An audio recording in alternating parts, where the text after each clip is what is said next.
did it again. I went and got me a 10. I went and bought me a Benz. She wanna get in Bottega. She wanna get in Bentayga. She want the latest her lens. I need the latest FM. Smoking chillin'.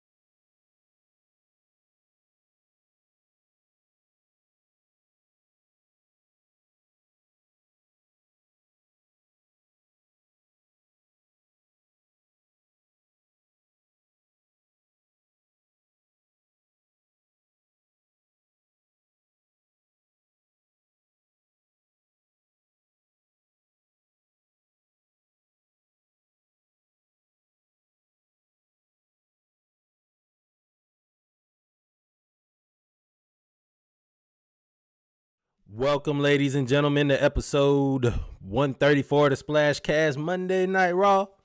I am your co-host, Reggie.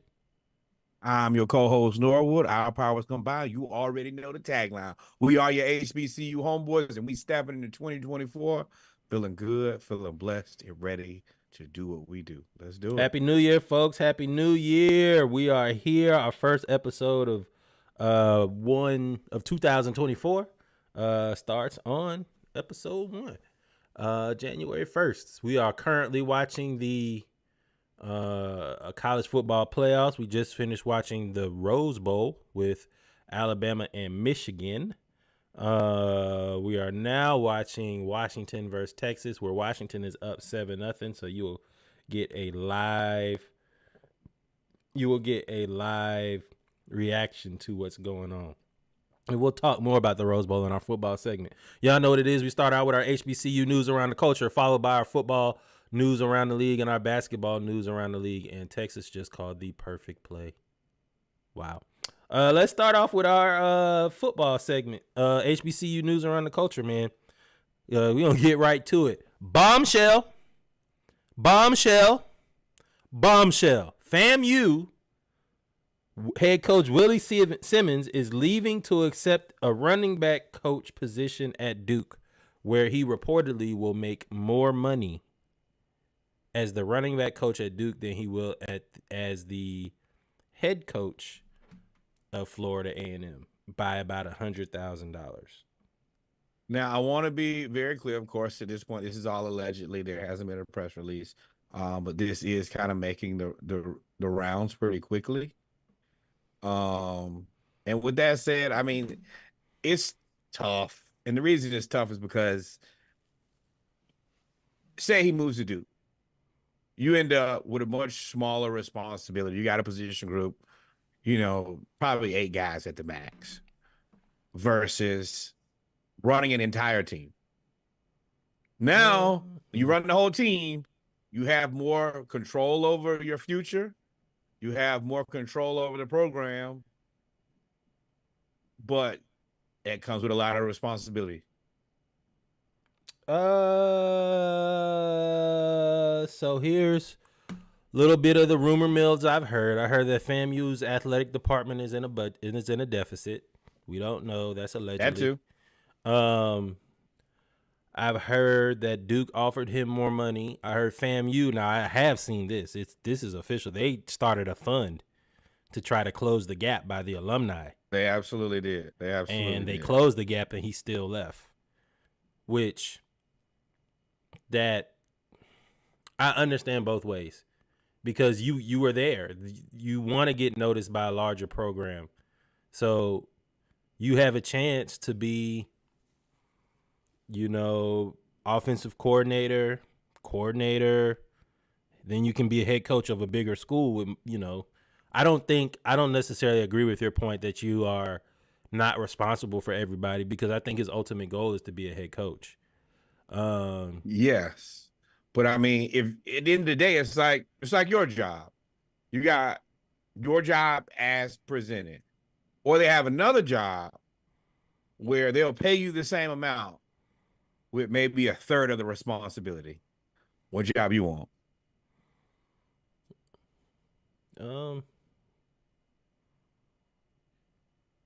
I would, for my goals, I would have stayed with FAMU, but I actually, for depending on my goals, if normally, and what we're battling as a people who are as a culture, HBCU culture, is you see coaches, all of these coaches is over with.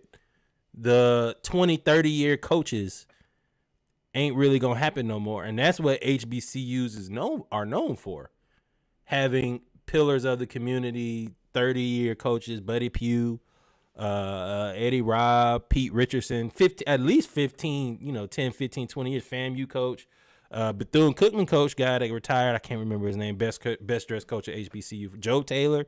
Like, everybody goes 10 to 15 years. So now you seeing the recognition that you get when you deserve as being a top head coach gets you pulled to another level. It's kind of like, I don't want to say it, but I'm going to say it. It's kind of like when the PWIs figured out about black football players, right? HBCUs in the 70s were so good because they got all the black players. All the black players went to HBCUs because it was integrated in the 50s. I mean, not integrated, segregated in the 50s and 60s. And the HBCUs started winning and started playing close games. And at that point, and a lot of times they lost because they got cheated. So Facts. At that point, you start bringing in HBCU athletes. And when you bring in HBCU athletes or players that would have gone, you bring them in, now things start looking a little differently. Start to separate, and you get what you have now. All of us watching the college football playoff, where there's more black people than anywhere else So now you're starting to see that with coaches, and the same thing is going to happen to coaches. I just hope that Willie Simmons, by taking a position coach, he can't take the whole coaching staff. So if he left the coaching staff intact, hopefully one of the younger coaches or position coaches, like the quarterback's coach, becomes the offensive coordinator / head coach. Oh, they say that the guy, I can't think of the man's name. I saw it. They plan to bring a guy who played at FAMU and is on the staff. He's been allegedly the coach in waiting for the last couple of years. So that seems to run, be the man. plan already. Yeah. You can't get mad at a hell of 45-13, 22-2 in the SWAC, one FCS playoff appearance, SWAC championship, Celebration Bowl champion in the first 2-3 years in the SWAC. I mean, and he won the MEAC when he was in the MEAC. Now, they putting on just the SWAC stuff. He won the MEAC. No, he didn't. He lost to South Carolina State in Central. But, he ushered in a new era into FAMU football. So he had a hell of a run, man. So congratulations to him. I'm going to give him some applause. I'm not going to boo him. Nah. And that's the other part. Let's make sure we respect this dude. Like, he's done his best, 45-13. And these are like some Power Fives that he's playing against. No losing seasons, 22-2 in the SWAC. This is a job well done. And we have to be okay with someone coming here, proving themselves, doing us a solid bid, and moving on. Now, I hope that when he goes to Duke, if he recruits a guy and he says, oh, well, he identifies, all right, well, you can't get to the Power Five right now for whatever reason. Hey, I do have a place for you. I got a guy that I'll call and I'll look out for you. As long as we kind of working back and forth, there are a bunch of different things that you can be doing. Hey, when these guys graduate, make them graduate assistants at Duke. There are opportunities if you're willing to do the small things that you got to do. Hey, when it's time to put people on the schedule, Duke, put FAMU on the schedule. Just those type of things you can do in order to help uplift HBCUs, even working at a PWI. It's the same responsibility we have working in corporate America. Sure, this is where my paycheck comes, but that doesn't mean that I get to forget about the people who helped me get to where I got to. Yeah. And donate to HBCUs. 100%. And if y'all raised all that money to keep them now, Y'all can raise some money to get the athletic department. Whatever the athletic department going through financially, y'all have shown that y'all can raise money very quickly. You set a precedent. Make sure that that athletic department stays where they are, or at least elevates. So moving on, man. McNair and I don't know what's happening out there in Houston now. Texas Southern convinced Fred McNair to leave Alcorn State, and he accepted a job at Texas Southern. Then, before he signed a contract, Andre Johnson and Ed Reed expressed interest in the job.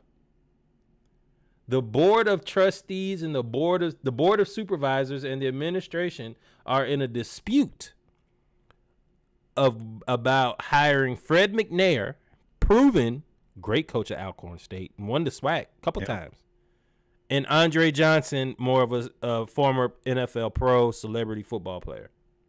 This is an ugly situation. Bad. And it's bad because bird in the hand is better than two in the bush. My grandmother always told me that. You talked to this man, you negotiated, you came up with this deal. Now, I will say, I like Andre Johnson. I love what he does for the city. I think he's one of their best icons, and he's an icon, very similar in the same way that Eddie George is. He shows up more than he talks, and he's respected universally. And he's been working with the university, too. Correct. But you asked this man, McNair, to leave his job, and he did for you. Then you got to take care of that, man. That's just what it is. He maybe at this point, Johnson and you, Texas Southern and Andre Johnson, y'all two ships passing in the night. There'll be another opportunity, or if there isn't, then you found your guy. But at this point, that man quit his job for you.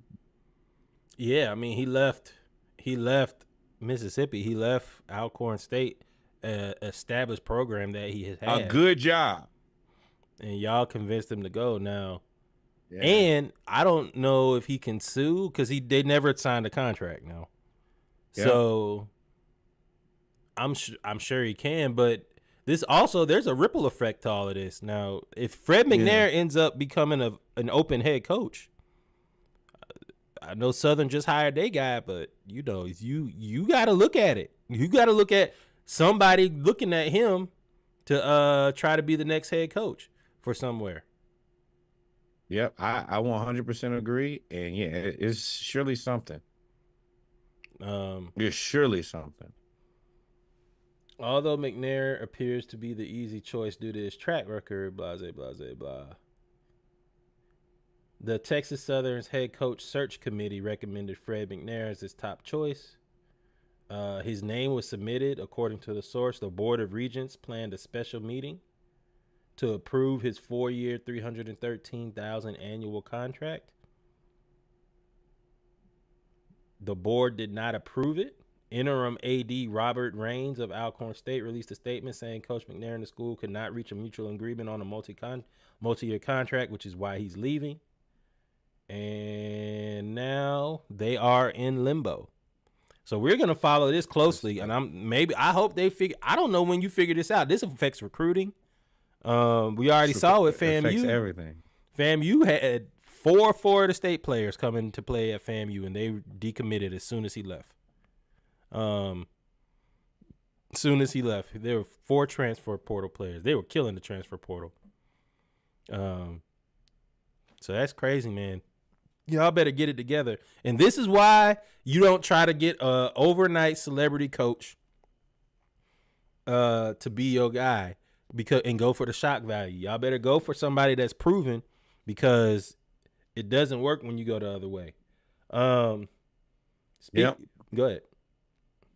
No, that's it. I think that, and it's one of those things that shout out to gosh, I can't think of his name right now. But do good business, man. At the end of the day, you're supposed to conduct good business. And historically, HBCUs have not done that. So I think it's even more important that you do it.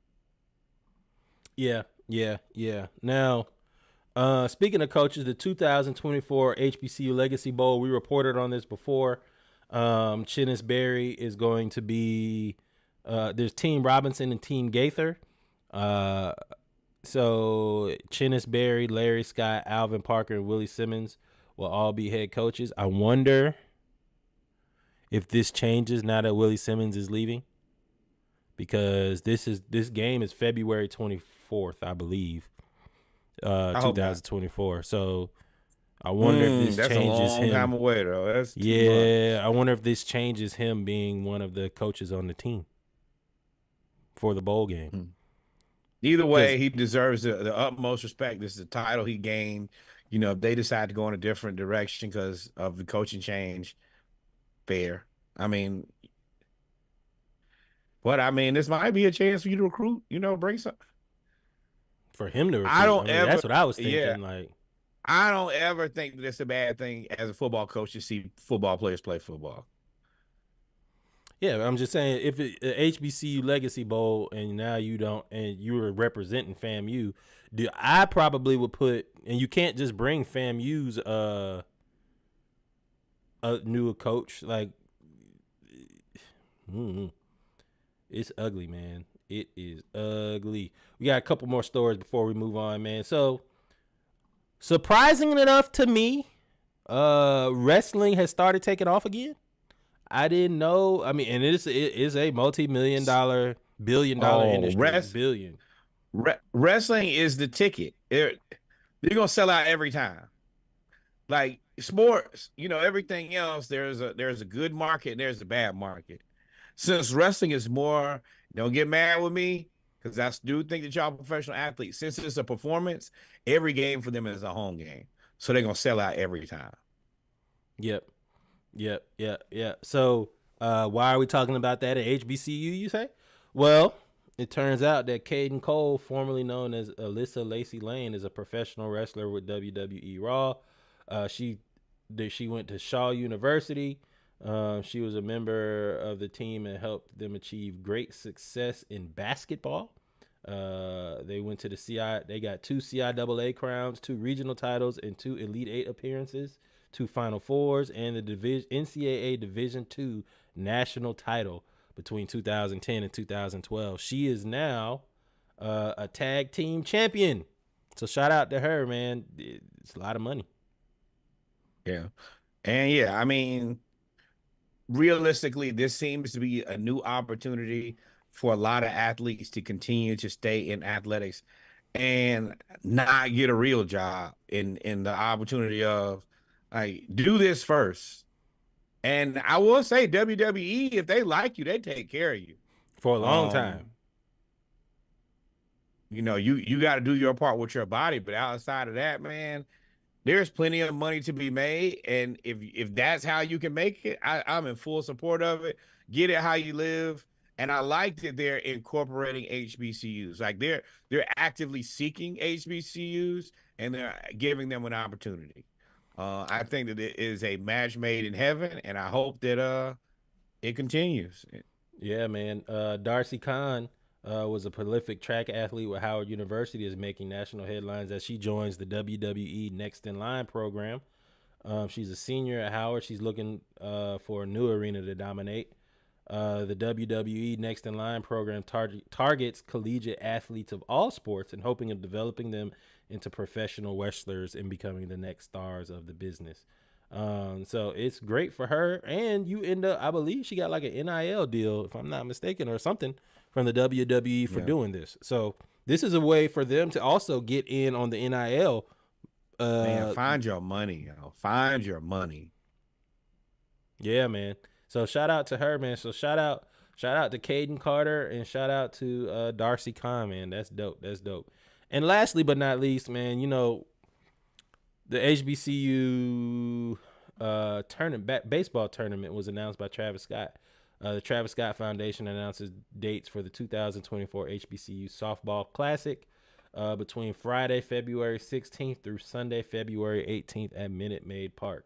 The 6 competing teams will be Alcorn State, Southern University, Jackson State, Texas Southern, Prairie View, and Grambling State.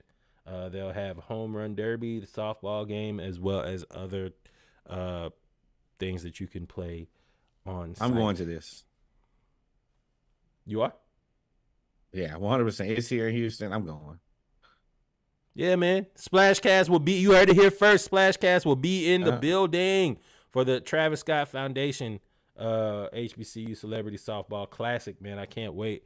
It's in February, I probably won't make it have to work. But you should go. I'm always for showcasing HBCU athletes. It's an easy thing to support. You know, it's going to be a good time. One thing that Travis Scott does is he knows how to have a good time. He puts on good shows. He does a lot for the community. So, yeah, this is definitely something I'm going to make my way out there this year, and I'll make sure to get some good footage, some good content for us.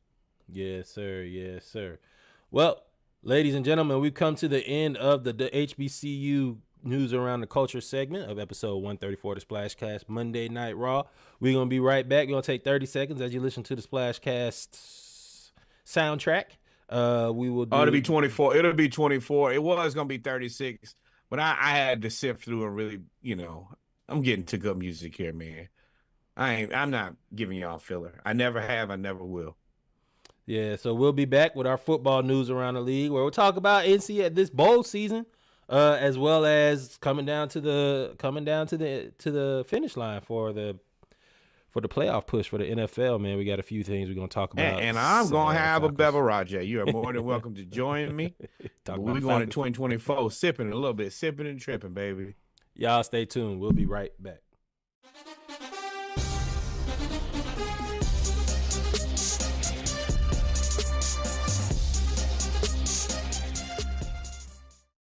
Welcome back, ladies and gentlemen, episode 134 of the Splashcast, the Around the League edition. Our football segment, news around the league. Bowl season has happened. Strength of 2024. Bowl season has happened, man. I got to update these links. This isn't...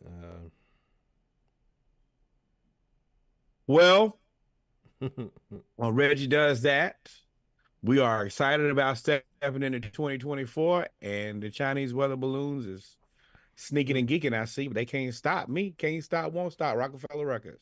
No, we here, man. I'm just the score. I was trying to bring up the score of the... For which one? Georgia. You said UGA stomps Florida State. Oh, they won 60. What was it? 63 to 3, whatever it was. It was. So... Well, we just gonna talk. But it so has changed. I ain't got nothing. We just gonna talk. So the bowl season, y'all know what it is. College football playoffs is happening. 1, 2, 3, 4. Michigan, Washington, Texas, and Alabama is 1, 2, 3, and 4. With Georgia at 6, with Florida State at 5. The controversy, of course, because we haven't had a show since they announced all of this stuff. We did. We had a little bit of show. Florida State ended up playing Georgia because the committee brought in Alabama to put them at 4 as the SEC champion over the undefeated ACC champion Florida State Seminoles and the 13-1 Georgia Bulldogs. So I always said I had a problem with the committee picking these teams because the committee had a sliding scale. If they would have stayed and said, okay, 4 best teams, then you pick it 4 best teams. But you can't, and if they would have said criteria, then stick with criteria for everybody else. You said 4 best teams. I mean, criteria-wise, Florida State should have made it. To me, Florida State should have made it. 4 best teams wise, I think Georgia should have made it. So as a result, when you have the 1 through 4 in the playoff, you now have the 5 and 6 that end up playing each other, which for all intents and purposes, that normally would have been a good game. If Florida State, that still didn't work. If Florida State actually wanted to be in that game. What sucks is Florida State, you knew that they were going to opt out. If you remember, I said if I were Florida State, I wouldn't play. If I were Florida State, I wouldn't play the Orange Bowl. We did everything you told us that we were supposed to do, and now we can't play. And what this did, the committee had so much of unexpected fallout of this. Not only did Florida State's players opt out, and I mean all of them, the whole defense except for one player, and the majority of the offense opted out of the game, where Georgia didn't have any opt-outs. They had injuries, but they didn't have any opt-outs. And it became 63-3. And I'll let you talk because I got a lot to say. Well, for me, I get what you're saying, and it's inconsistent, and you're trying to make it work with what you got. But this was always was my biggest objection with the 4-team setup was you only can put yourself in a bad situation. And it's kind of ironic that on the very last year of this current setup is when it all kind of falls to pieces. I think that at least, waited to the end to kind of break, but it's broken. 4 teams is not enough to adequately determine who's the best teams. Now, I don't think that 12 is, and specifically after what we just saw, Oregon and Liberty do, I think that 8 is the right answer, but I'd rather have more than enough than not enough. Right now, we just don't have enough. Yeah, and so Georgia, and I got a problem with a lot of people here. I saw all the message boards. Florida State got what they were going to deserve. This was going to happen anyway because Georgia is that good. What I just saw in the Rose Bowl, a fully healthy Florida State team, sans Jordan Travis, could have done exactly what Alabama. Alabama did not look heads and shoulders above Florida State in the Rose Bowl. Now, whether that had to do with Michigan's defense or Alabama's offense, we'll talk about that. But they did not look – that Florida State team with no Jordan Travis and the second string quarterback would have done exactly what Alabama did. So, I don't know if I agree with that. I do. And the reason I am not sold on that is I saw how Florida State played Florida. And there's not a chance in hell that I think that you could have dropped Florida in this game and been competitive. That's not fair. I also saw Alabama play South Florida. Like I saw Alabama play Auburn. It's fair. I saw y'all better than Auburn, and Alabama had to win on the last play of the game. Are you sure we better than Auburn? Your record says nope. 6-6, 5-7. Y'all on Auburn and Florida, the same way that you have, and see that's my point. That's my point. The same way that you say that is a valid point. That's a valid point. I give you that. Alabama had to win on a Hail Mary against Auburn, and they had to win on a 4th down conversion against South Florida, amongst other games. So from what I saw out there, and y'all can call me a bitter Georgia fan, I'm not. I truly believe Georgia could beat every team. What I've seen, especially in that Rose Bowl, Alabama looks like the SEC championship game was an anomaly. They don't look like they were. They look like they completely peaked and ate a sensu bean and turned into quadruple Super Saiyan against Georgia because they were not. I don't speak nerd. Man, they drank a Red Bull. And there we go. And at that point, they played their heart out, but Michigan sacked them 6 times. 6 or 7, 5 times in the first half. Well, that's what happens when you have a quarterback that's not going to throw the ball. You can play super aggressive, tie your ears back and basically just go for it. And that's what they did. The players that I was able to see, it looks like they were just pinning their ears back and like, hey, man. Bruh, they did to Alabama what Alabama did to Georgia. They basically said, we are not respecting the pass at all. And we put our corners on the island, and that's it. And other than he had a few runs, but Alabama's offensive line, they looked exactly who we thought they were. They were everything we thought they were through the whole season. The whole season was the Alabama team we saw. The team in the SEC championship game was, like I said, an anomaly. On the flip side, because we don't want to talk about Alabama the whole time and they lost. Shout out to Michigan.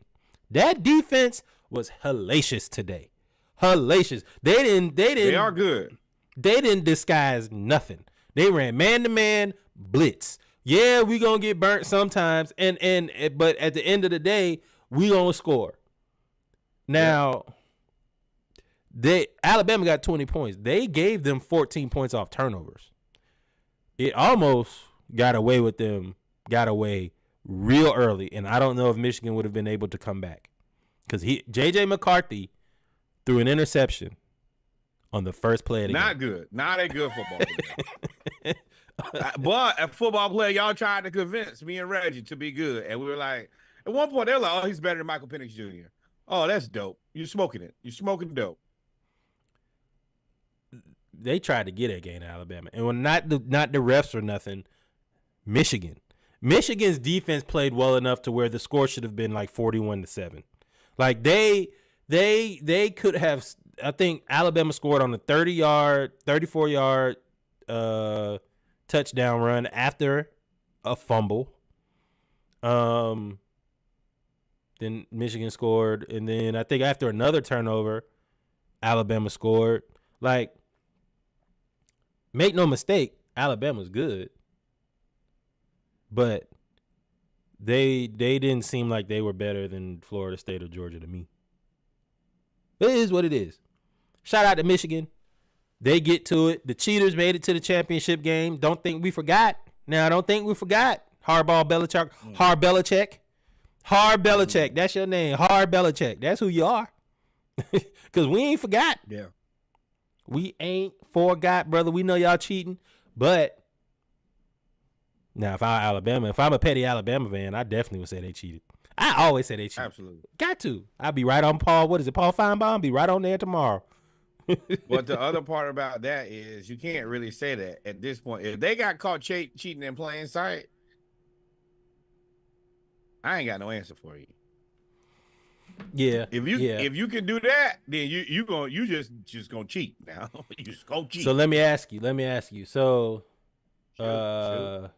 Michigan has more alleged allegations over recruiting violations during the COVID-19 recruited dead period, as well as, they have Jim Harbaugh on the 10-year contract extension where he can't leave until 2025 at the earliest. Does Harbaugh stay? I mean, yeah, run it up. They can't do number 5 year, then leave. You think he should stay? Because right now they're supposed to, even if the NFL comes calling, because that's what it is. The NFL comes calling, then the NFL can't come calling for 2 years. It's either leave now or stay for 2 more years. I mean, you got a good gig. You just got passed Ohio State. You got recruiting violations. Now, we don't know what these violations going to come down as. Well, that's the other part. A part of that is you kind of got to go into it and figure out what am I facing here? And depending on what you're facing is how you make your decision, which is messed up to me. But I say you can't play that card twice now. You can't say I ain't know twice.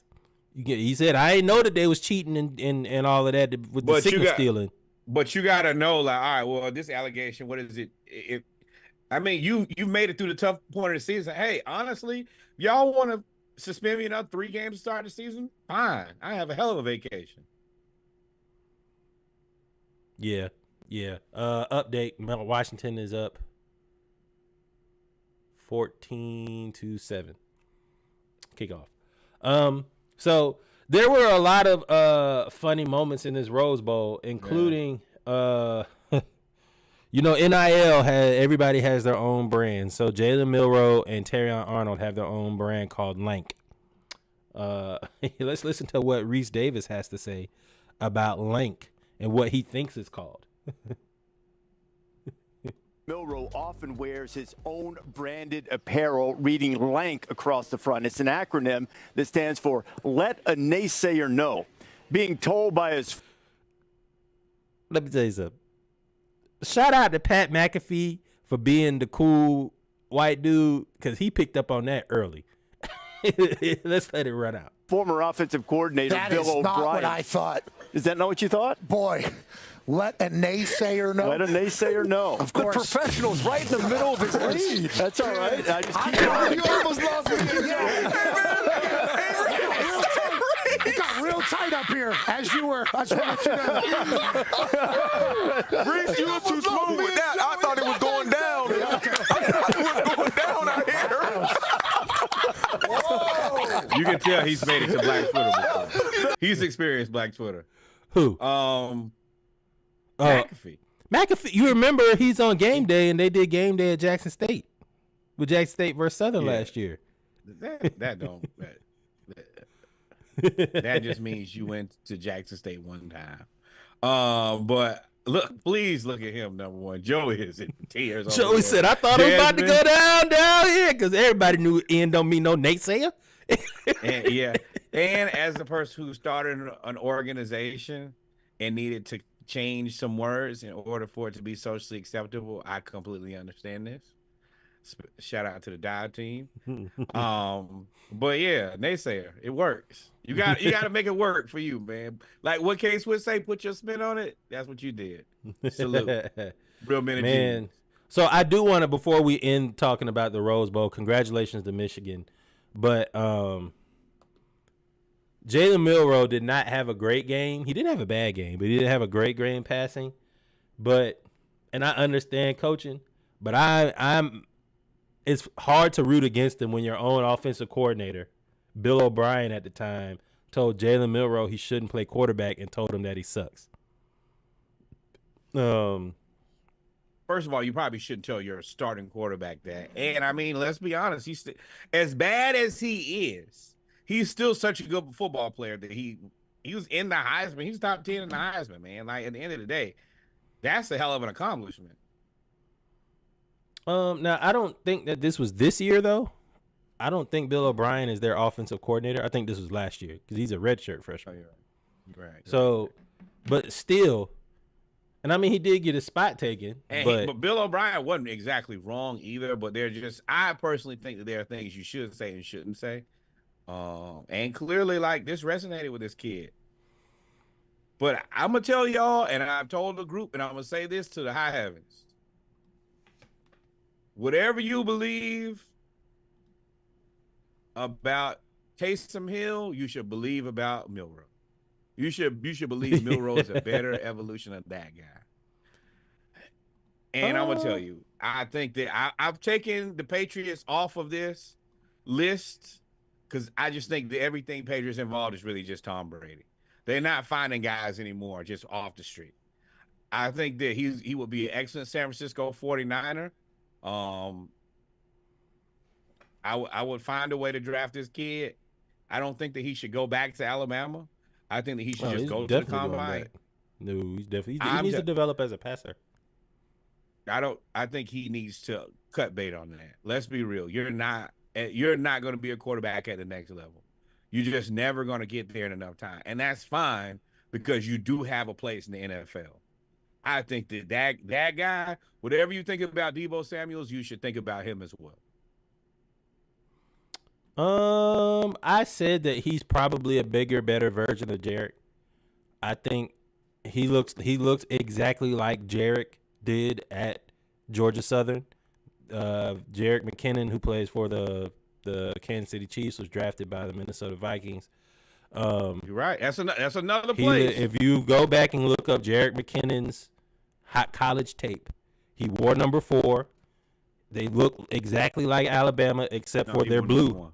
Oh, he wore number 1. I'm sorry. Except for their blue. Instead of crimson, they wear navy blue. You're right. But they look exactly. It's the same design. They look and they run the ball. He looks exactly like Jarek. Except for Milroe is 6'3", whatever he is, 6'3", 230. I thought Alabama was going to run right through Michigan after I saw that kick out. I think that this guy 100%. If Jarek was his tall, he's a cornerback. He's probably a Pro Bowl cornerback, honestly. But yeah, 6'2", and just probably 220. If he's 220, he's probably 230 now. I do think that he's a guy who, in the new positionless NFL, he can find a place to play. And I think in the right system, he flourishes. Yeah. He's another guy who, the Chiefs. But I think that he needs to spend the rest, every available moment he has now, he needs to figure out how to catch the ball. That is going to be the most valuable skill that he can convert right now. The reads of a quarterback at this point well enough. I don't think that that's really his issue. I just don't think that he has the ability to throw the ball as well as they need it. With that said, once you understand where everybody's supposed to be, you need to focus on, like, if you can learn how to block, because that's where Jarek's room for improvement was. I gotta learn how to pass block. I played in the offense where we don't pass block and make sure that you can catch. If you can do those two things, I think that Jaden Milroe makes an easy transition into the NFL, not at quarterback. But if he spends a year playing quarterback in vain, I ain't gonna tell him that it's wrong, but I don't think it's the best career management for him. Well, he's gonna play. He's not. I guarantee he ain't going to. He's not going to the draft. He's going to play quarterback. So, but moving on. And speaking of quarterback, Washington and Texas are playing right now. It is 14-14. Arch Manning and Quinn Ewers remain available. And if you can tell, you would think that the starting quarterback for this team would get all of the pomp and circumstance for Texas making it. Nope. Arch Manning is going to make it. He is the next star. I think his NIL evaluation is $3.6 million. So yeah, this is an interesting situation where you have the starting quarterback for the Sugar Bowl at his press day. And during the press day, everybody's at the more famous backup talking to him. Now, mind you, this is unique because Quinn Ewers was like super highly recruited out of high school. He went to Ohio State. And now, you're kind of being outshined by the younger guy who doesn't play. And to me, it is both believable and believable because team to the playoffs and possibly the national championship. And during that, I mean, we've all still kind of been wondering, like, all right, so what is the, no pun intended here, what's the arc for Arch Manning here of, like, still choppy as they step into? Nah, you're way better now. Super. Right. But what's the arc for Arch, and what does this look like going into next year when they'll both be back? Well, I mean, what it looks like now is what you see. This picture is a microcosm of what is about to happen next season. Quinn Ewers is coming back. You know who's not in this picture? Malik Murphy, because he transferred out and going to Duke. So at this point, Arch Manning has been promised to be the next the quarterback in waiting. Which one of y'all go to Alabama? Somebody, like, I'm gonna tell y'all, one of y'all should go to Alabama. Y'all need to. Maybe next year. I don't think he already committed to not leaving, so it'll be next year. Yeah, but do you think Arch Manning is committed to? I think he's signed on into that money for next year. That's what I think. That's why he already committed. You don't think he get that money in Alabama? I'm not saying he don't get the money at Alabama. I'm saying he get the money anywhere. I'm saying he's already signed into it. So already the name is on the paper. He is there for 2024. That's why he already. I think that's why he already committed. There is something afoot here. I would not be happy with this situation if it was me.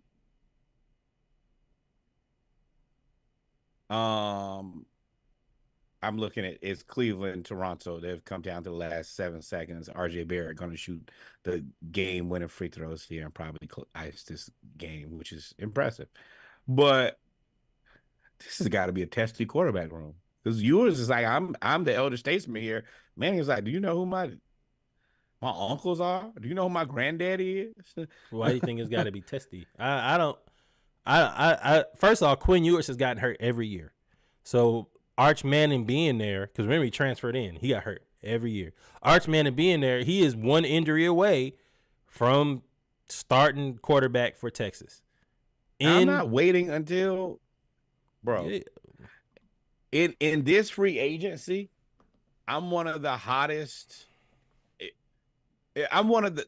Let's be real here. Out of the top 5 college athletes, when it comes to like NIL and importance and social media and impressions and all of that, it's him. It's what Caitlin Clark, Bronny, Arch. I think even Angel Reese is kind of falling off. So yeah, he probably top 3. Bro, I'm not going to be a backup, and I'm the 3rd most important college athlete now.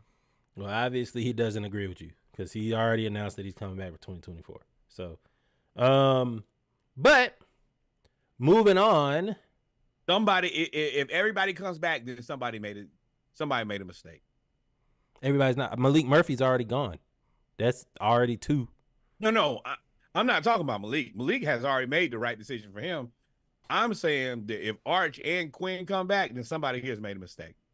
Oh, well, they already made a mistake. Like I said, he already announced it. So he already said he's coming back. So, but moving on, man. Speaking of recruiting, though, Deion Sanders doing Deion Sanders things, getting a lot of players out the portal, but gets like the number one cornerback, a number 1 wide receiver. In this case, he got the number 1 offensive tackle, Mr. Jordan Seaton. It came out that they were interviewing Jordan about signing with Deion at Colorado. It's crazy how you say signing with Deion, and we always say sign with Georgia or sign with Alabama or sign with Florida. Yeah. Signing with Colorado. And he reveals about the dirty recruiting tactics, where it's apparent that a bunch of coaches just don't like Deion. And they said, what do you want to be? You want to be a rapper or something when it comes to him in his recruiting?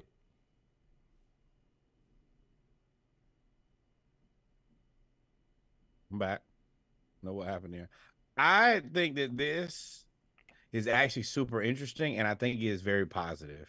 I think that as these coaches continue to like say things that are racially and culturally insensitive, I like that these players are this is the first warning shot, because this is not something new.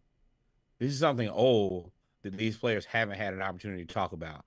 And just like it I think it has stopped happening to a certain degree when it comes to the draft, because this is the other time that they start asking very uncomfortable questions, and not uncomfortable questions. Let's be clear about it. It's disrespectful questions who you would not ask to anybody else. I think that as like this to me is the slap on the wrist. Hey, we see you. We have agency over ourselves before in ways that we have not had before. And when you ask these stupid ass disrespectful questions to a certain race of people, we told you, we see it. Now, anything more than this, I'm going to start telling.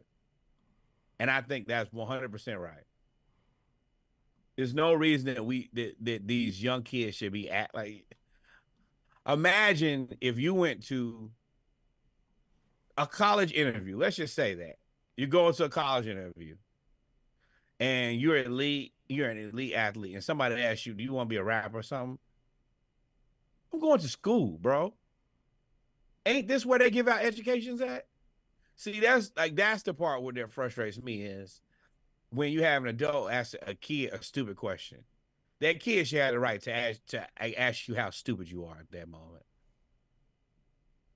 And I just think it's insulting. I think it's disrespectful. And I'm happy that if you were to scroll through it, which I'll try to post it this week, you'll see that he's not the only person suffering with this. And I'm glad that they all spoke up. Yeah. They talk about other kids that signed with, Maryland and whatever, where now at this point, because players can be paid, you can call up under the NIL umbrella. And they say, well, yeah, I got a seat for you on this private jet. Here's this, that, and the third. So it's an ugly game out there, and it's only going to get uglier. But it is what it is. It is what it is. Update, Texas has just stopped Washington on 4th and 1 at the 22. So now Texas has the ball at their own 22. 6 minutes to go in the first half. Man, coming down to the end of the regular season in the NFL.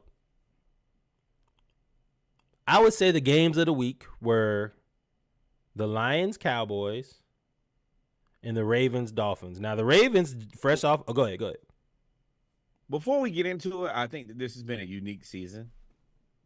I think that this has been one of the best defensive seasons in I want to say damn near NFL history, but definitely as of late.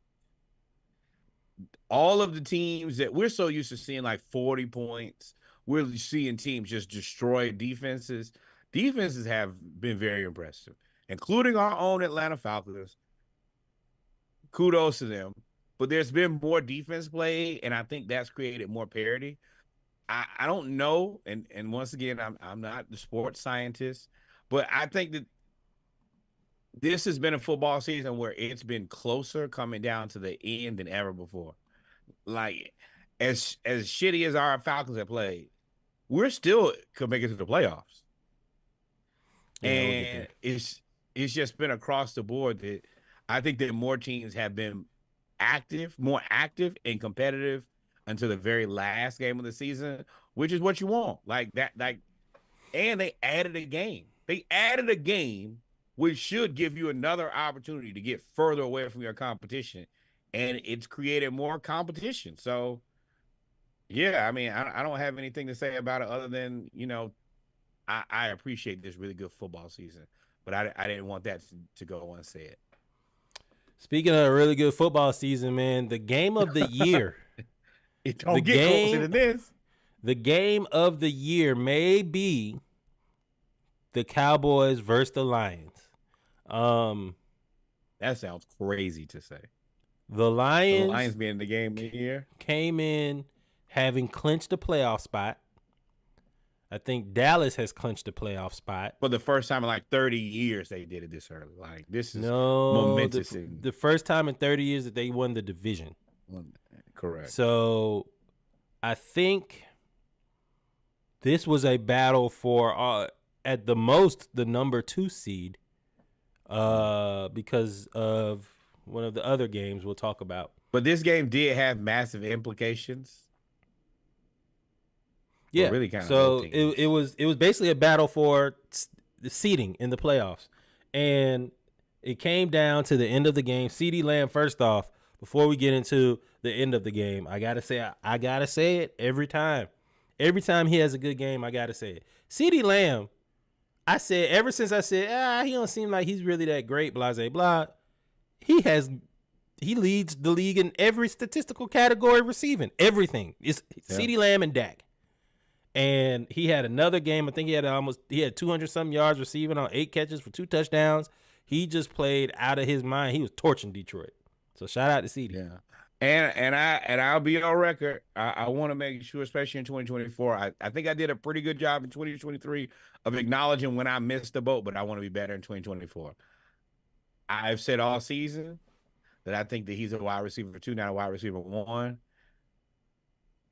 I don't think that I'm necessarily wrong, but I also have to give credit where credit is due. He's had a hell of a season, and if you can continue to play like this, I'll shut up. I'll be the first person. I ain't like everybody else. I ain't going to double down on dumb, but I do have to see it again. But this season, you were the wide receiver 1. You had a hell of a season. I think he broke Michael Irvin's single season receiving yards record. Kudos, to beating Playmaker. And I rethink what Playmaker said about retiring your jersey now that I see him do this. Don't retire your jersey. I think he's having the best statistical wide receiver year in Dallas Cowboy history. Correct. And which is Alvin Harper, which is Dez Bryant, which is Michael Playmaker Irvin. Like, that's an elite category to put yourself in. And what's the dude who number 88? I can't think his name. Drew something, who wore 88 before Michael Irvin. He's all in the elite company, and for you to be the number 1, you made me reconsider a lot of things. Kudos to that. being said, And it said, Dallas cheated. for sure. Dallas, I don't know who cheated. I don't know how to say cheated. Either the refs cheated, Jerry paid somebody, because y'all remember that Jimmy Johnson finally got inducted into the Ring of Honor, which is a whole nother discussion, because, I mean, not many people that were with the team for 4 years, you get to go in the Ring of Honor, but you happen to win 3 championships in 4 years, whatever. But all eyes were on the Cowboys in this game, and the Cowboys almost imploded totally in this game. All they had to do was run the ball, but they decided to throw the ball at the end of the game up a touchdown. And that allowed the Lions to get the ball back with a minute and change left, and they went right down the field and scored a touchdown because of what? We know that the Cowboys defensive coordinator is who? Dan Quinn, and Dan Quinn loves to play what at the end of the game? Prevent. And prevent prevents you from winning. And the Lions go down and score. Boy, Daniel Quinn, boy, you go to hell. I don't care how everybody else might like you. I don't give a shit. You go to hell. So I know the Lions get down, score. Immediately, Dan Campbell goes for 2. He told y'all, going to get that. We getting the hell out of here. They go down.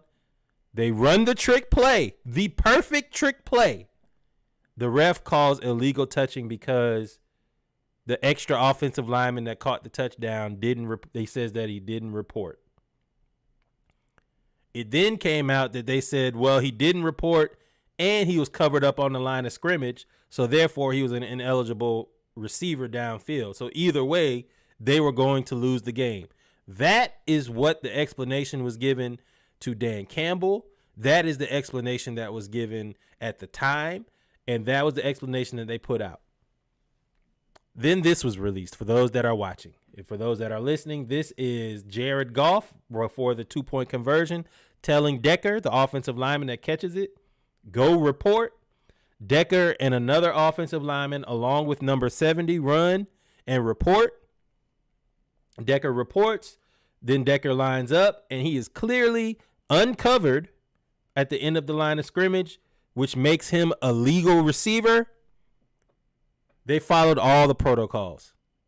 And before we even go past that, Dan Quinn explained the entire play before the refs, because it came out that the refs meet with each team before the game and they go over, hey, if we ever get in this situation, this is our trick plays. We run trick plays. This is this.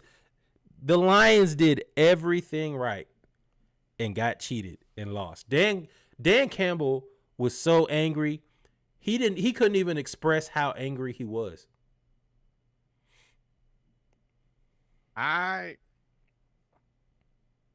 The best thing you can do in this situation is be quiet.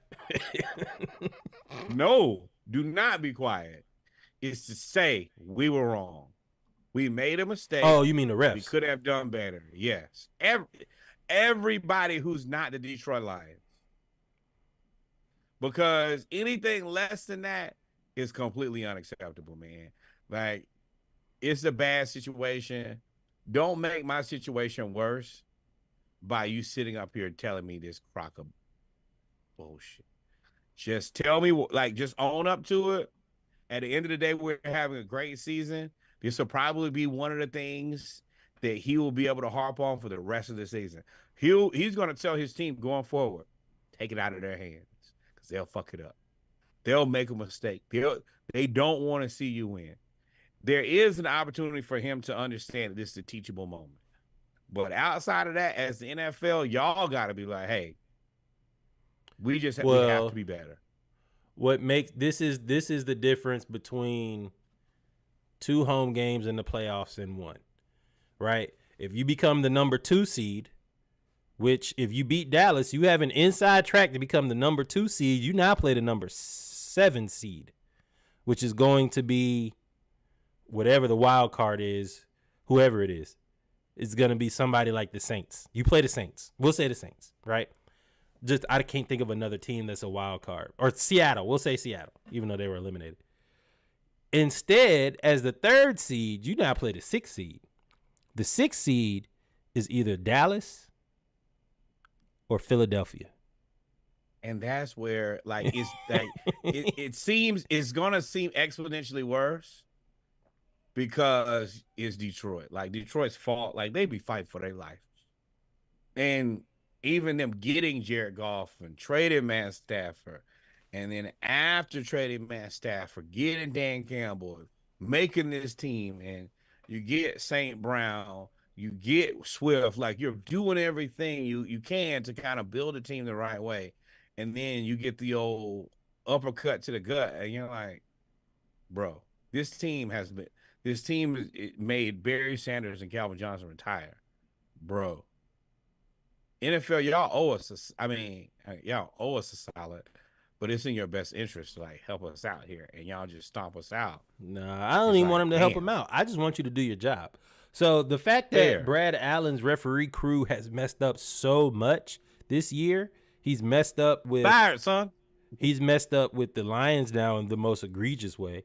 He messed up with the Chiefs versus who did they play? The Chiefs game where Marquez Valdez-Scantling got pass interfered against.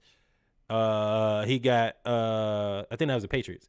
It was the Falcons and the Saints where Alvin Kamara got pass interfered with and they didn't call it. That was all Brad Allen's crew, and there's like 3 more. And he has been downgraded and out of the 2024 playoffs. And you know, normally that's incentive based big bonus money that he's missing out on. Yeah, at this point, I mean, everything that you get, you earned. You lucky you are a. You're lucky y'all still got. You lucky. You lucky that y'all got. You lucky that y'all got. You're lucky that you have options union to come back. You lucky you got a union. You lucky you got a union. So, the other game of the day was the Baltimore Ravens playing the Miami Dolphins, which was supposed to be a game, a battle for first. The Ravens had a chance to lock up first place. The Ravens ended up beating them 52. Might have been 56. 56-13. Old-fashioned ass whooping. Lamar Jackson decided he is now the number one. He is definitely the number one in terms of he is the front runner for the MVP because he's peaking at the right time. Yeah, I mean, he came in and slapped Brock Purdy in the face and said, "Hey, bro, I need you to back up off my trophy." And then after that, he commenced to just beat it multiracial McDaniel like he stole something. I mean, this has a lot to do with. I mean, for me. Now, to be fair, like the Dolphins didn't have everybody. They didn't have Waddle. They didn't have Mostert. They were missing a few people. The quest is. Well, don't care. Do not care. Whoever you got is who you're supposed to have at this point. And if you don't got them, thoughts and prayers. But this is the football that we're playing. They say that Miami can't beat teams that have winning records. You look like I wouldn't. They beat Dallas, but I wouldn't put them. I wouldn't hold that against them because Baltimore now they're on a historic defense. We know what Dallas is, though. We know Dallas is the king of. But what I'm saying is I wouldn't hold this game in saying you don't beat winning teams. And this team has beaten everybody. They've literally beaten the number 1 seed in the NFC. They've beaten everybody else in the AFC. They have a defense that possibly for the first time ever will lead the league in scoring defense, sacks, and turnovers.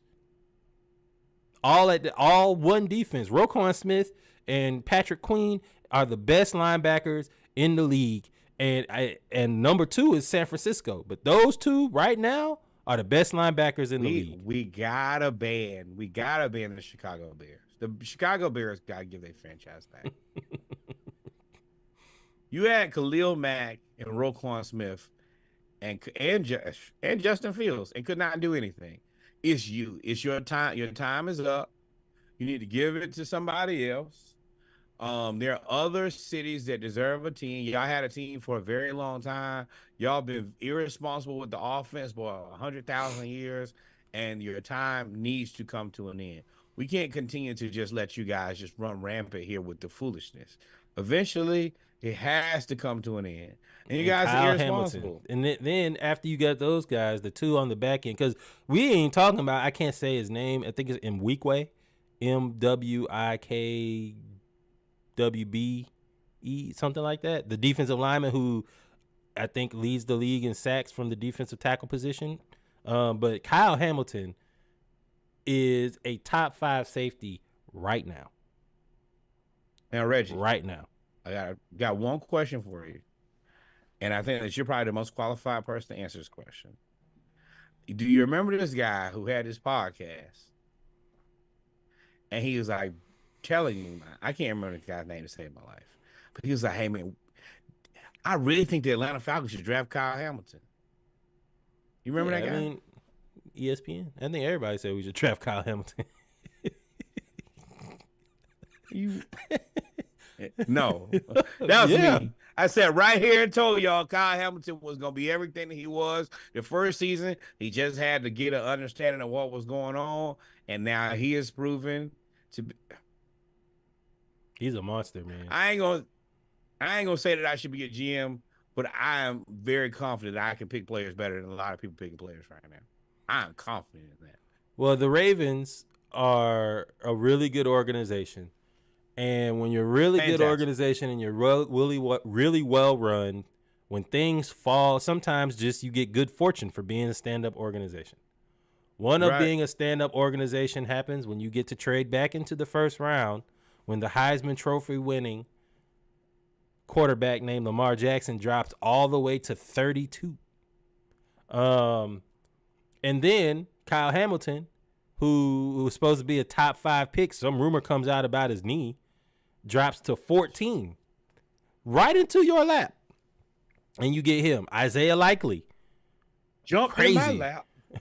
Isaiah Likely, crazy, playing out of his mind. The Ravens have put together one of the, if not the best roster in football. Quietly through free, they went and got Roquan. They put together a roster where you need to, if you think you're better than them, you're gonna have to show me. The only thing that was the question was the wide receivers, and Odell showed up last week, but Zay Flowers is crazy. Mike Andrews is hurt, and they haven't skipped a beat, and Lamar scrambling to throw is the scariest thing the league has ever seen, because there's nothing you can do now.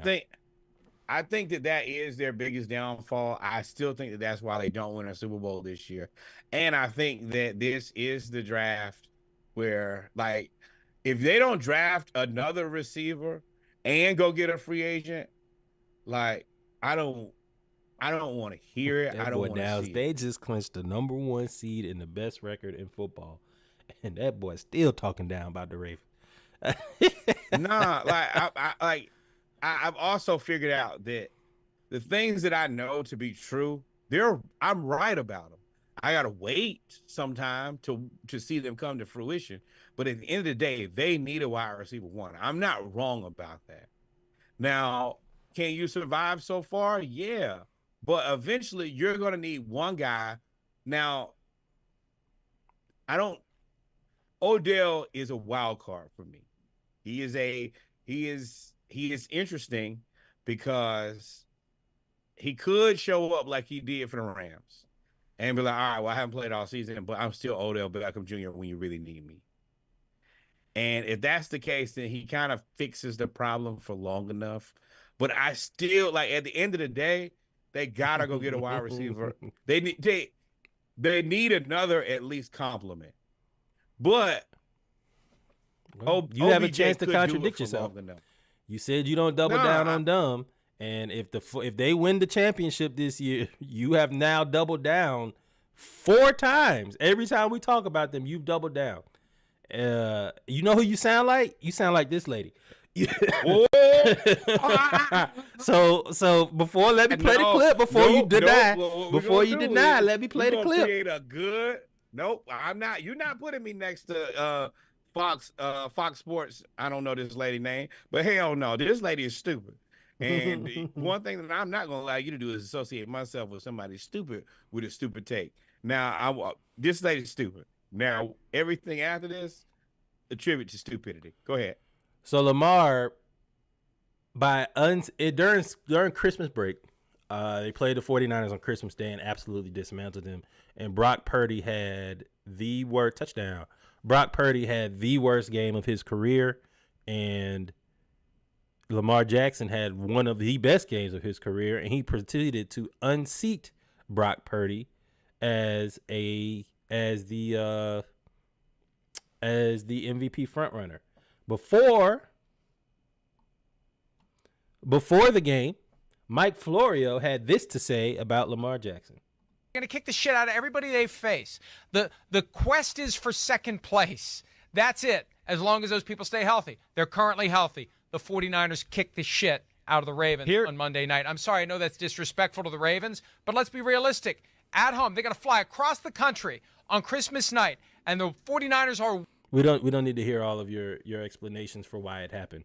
You not only said that they were going to kick the shit out of the Ravens, you said, I know it's disrespectful, and then doubled down. And it's safe to say the Ravens defense and Lamar heard you, because they got 4 interceptions. Lamar had 4 touchdowns, almost 400 yards of total offense, and they completely dismantled the number 1 team in the NFC. Completely dismantled. No, nothing. Oh no, I don't want I don't want to say nothing to be associated with Mike Florio. So that's all you, big dog. So Lamar then goes out and they beat them to death on Christmas Day. You think that the media would have learned their lesson? Nope. Then on Fox Sports Radio, this young woman, her name is Brooke, if I'm not mistaken, says this. It's called Dan Byer and whatever show this is. They said this about Lamar Jackson. Great game against the 49ers. Great game. The defense, exquisite against the 49ers. But he's also had 4 games this year without a touchdown pass. 4. Then he's had other games where he had 1 touchdown. 2 games, like, he has not been... in the words of Colin Cowherd, stars attract stars. No, I'm just kidding. This is what we do, and Rich. But I want my quarterbacks to be quarterbacky. And to me... What the hell is quarterbacky? Yo, y'all didn't see me and Reggie, but like, what the hell is quarterbacky, y'all? Excuse me, say what? You know what that is. I don't want to get his hands. I'm trying to turn over a high five for it.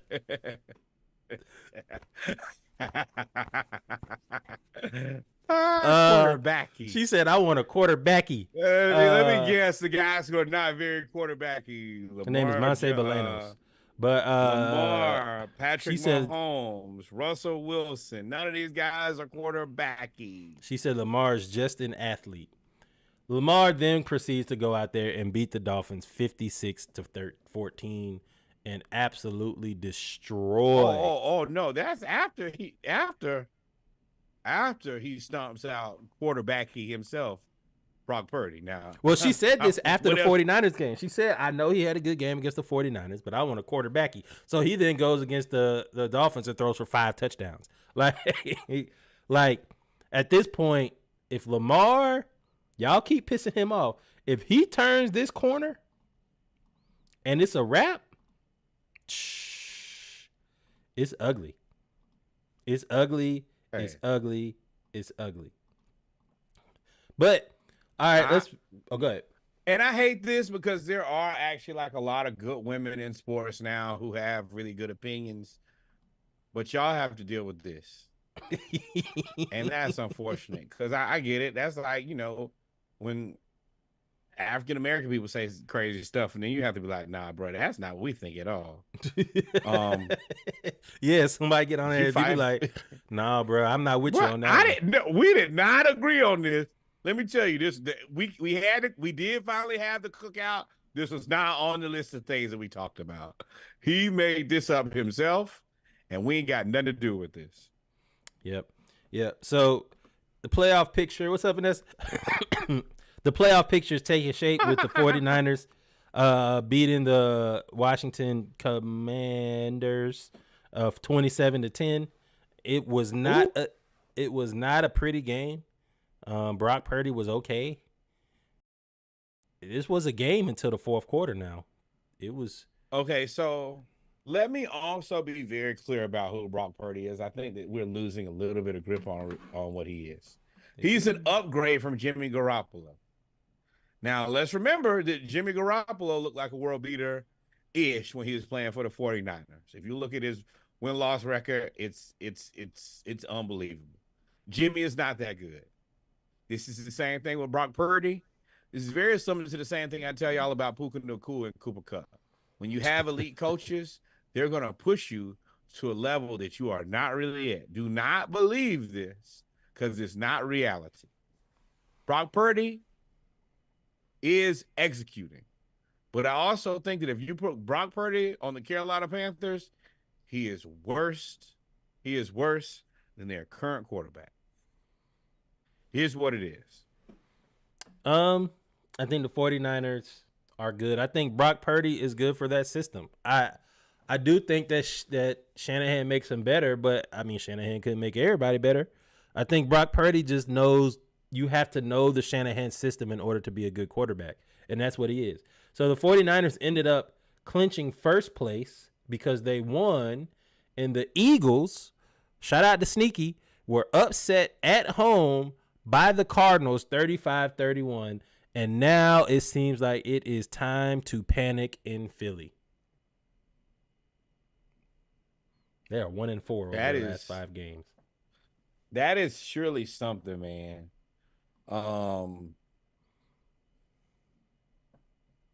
Damn, Philly. I ain't think and this is the thing. The Cardinals are the worst team to play because they're not exactly really terrible. Yeah, they got Kyler back, and you cannot like him, but when he'll get on that field, when he get to cooking, he can cook. Like every day I tell y'all, and maybe y'all will never believe me. Kyler Murray and Trey Young are the same person. Like they have a skill set, like an undeniable skill set. I'm not fans of either one of them, but I respect them both because when they get, it'll be a problem for you and not a problem for them. Now, their egos and the rest of it, I think, gets in the way of them being great and being that next level player. But if they think that they can have you, you can be had. And this is the Eagles. Man, you are missing help. They attacked the linebackers the whole game. Now, I will say the defense, they ain't really called the best game either. And I don't even know who the Cardinals wide receivers are. I don't know nothing but Kyler and the tight end and Connor. You want to know who the Cardinals receivers are? Listen very closely. Marvin Harrison Jr. So the Cardinals, man, they made the Eagles, who are now just clinched, because now with an updated thing, the Baltimore Ravens and the San Francisco 49ers have clinched first place, so they both have first round byes right now. And this is what I was talking about with the Cowboys versus Lions. That was such a big game because now the Cowboys are the number 2 seed and the Lions are the number 3 seed, which means the Lions will then have to play LA versus playing Green Bay, which is a team that they're familiar with. Let me be very clear. The Cardinals are tricking themselves. You should move on from Kyler. Every player that's played there who's been a veteran and moved on has very clearly documented his lack of maturity. You doubling down on this is not the right answer. You should try to move him when his value is high. I tell y'all this all the time. The value is high, move on from him. Somebody will buy him right now. Specifically like the Raiders. But if y'all don't move on from him, you will regret this. That's all I got on that. So as I said before, the NFC West is clinched. The NFC East still has 1 week to play out. The NFC North is clinched. And then you have the NFC South. All the Falcons had to do was beat the Chicago Bears.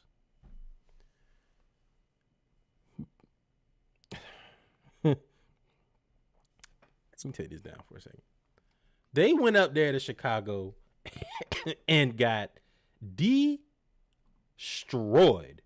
When I say destroyed, they got destroyed.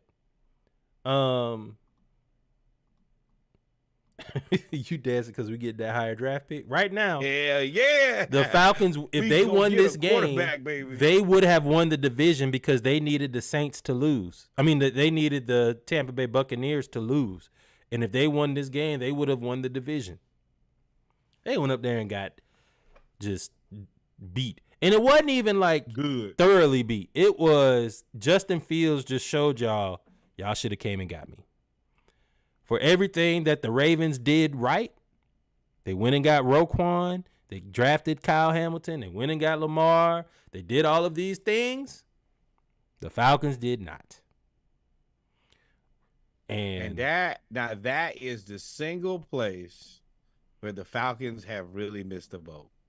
That is their failure for this season. Even more than rolling Desmond Ridder out there for round 2. Stupid. It was uncalled for. It's egregious. It was terrible.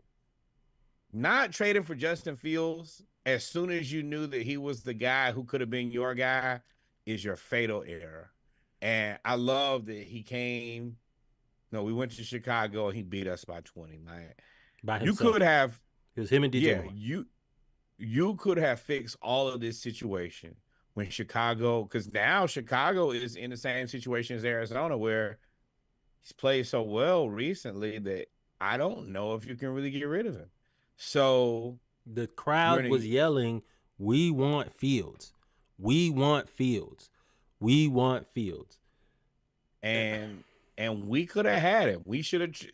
As soon as we knew that Desmond Ridder was no longer our guy, the Falcons should have dropped everything and said, "Let's go get Justin Fields tomorrow." And they punted on that.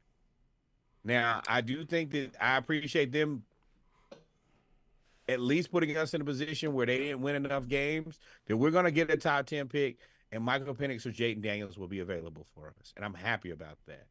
But at the end of the day, this is only because they're really inept. They really make a lot of bad decisions. And this is not a bad team. I want to say that Ryan Nielsen has coached his ass off.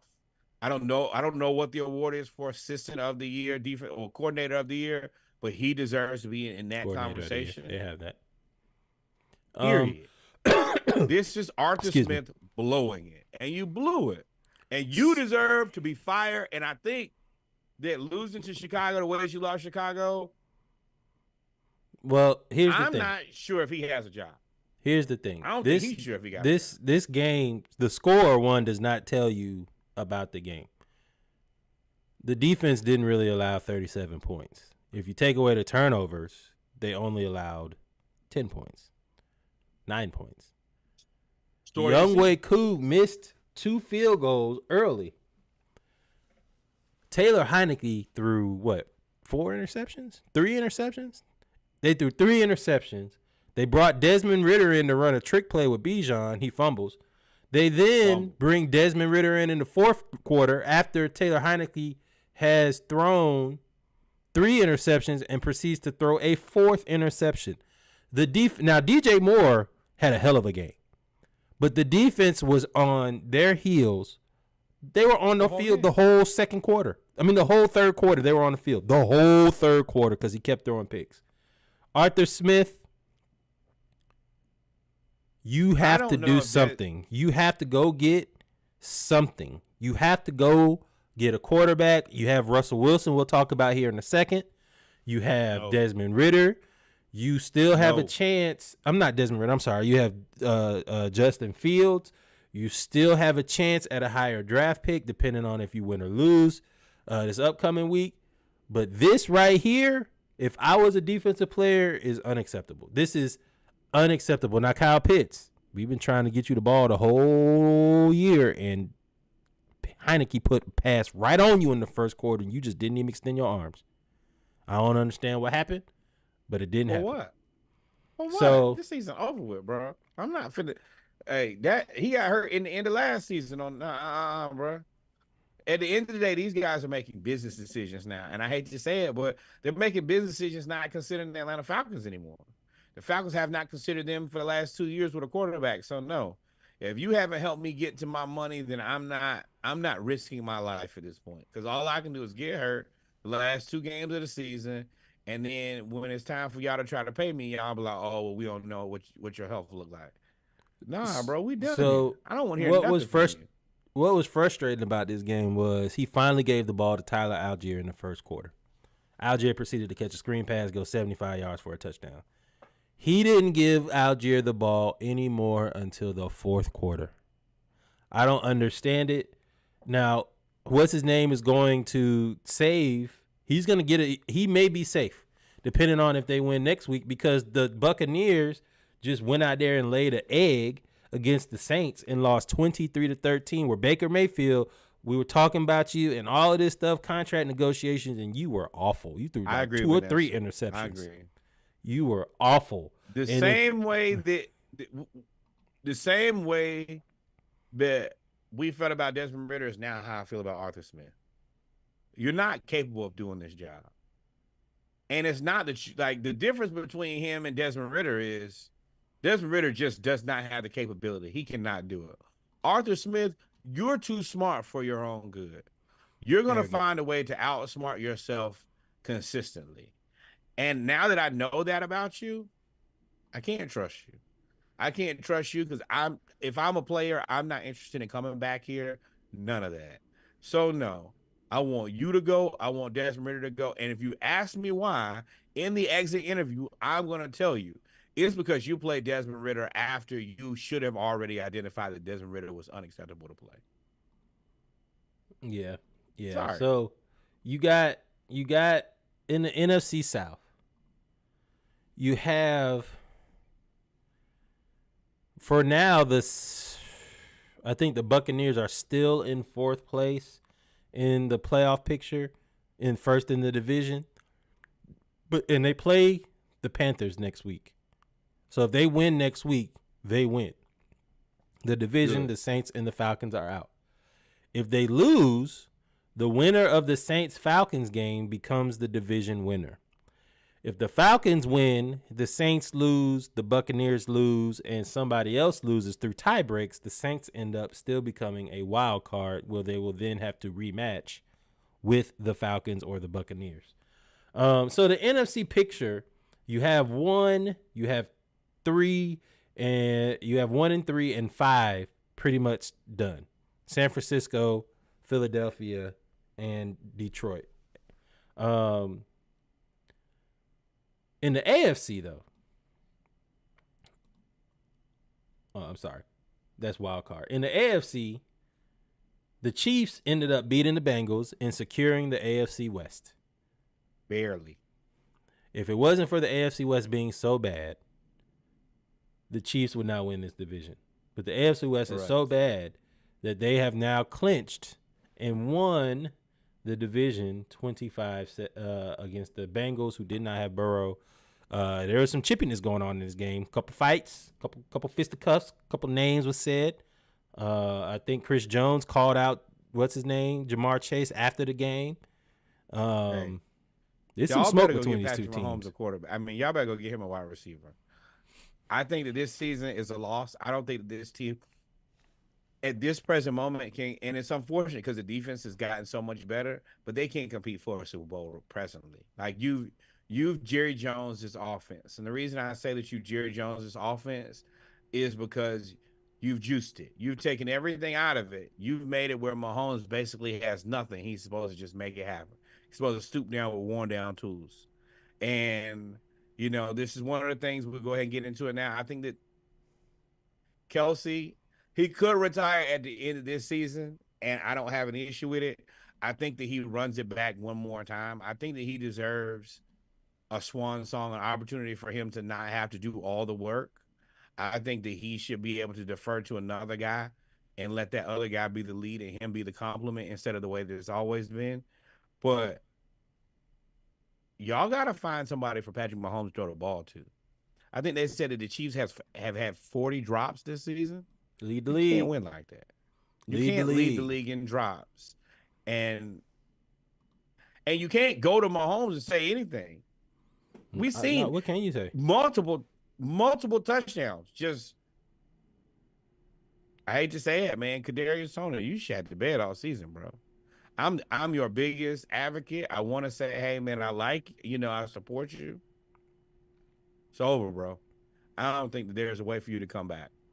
So the Chiefs in the AFC, you have the Ravens, the Dolphins, the Chiefs, and the Jaguars, who right now they beat the Panthers 26-0. They are, if they win next week against Tennessee, they clinch the AFC South. So you'll have But no Trevor Lawrence next week, right? So that's not like a lock. Nope.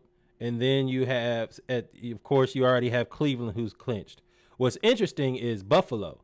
Buffalo and Miami play next week.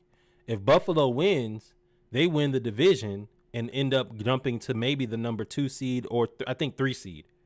And Kansas City, if they win, end up going to the number 2 seed. Buffalo can be number 6. No, I'm sorry, they could be number 2, or if they lose, they could be out of the playoffs, which is wild crazy. And then we get into the wild cards. You know, you have LA, the Rams beat the Giants just barely. The Packers absolutely destroyed the Vikings, eliminating them. I think Seattle lost to Pittsburgh. They're eliminated. So I think Pittsburgh is eliminated, but shout out to Mike Tomlin for another winning season. Man, Hall of Fame Michael Tomlin. The way that he finds a way to not have a losing season as a team that suffered many losing seasons, Mike Tomlin is the survivor of all survivors. And You heard Steelers, that, I know that y'all want to talk about he's on the hot seat. Let me tell you. Put him on the hot seat. Heat him up. Falcons are taking tomorrow.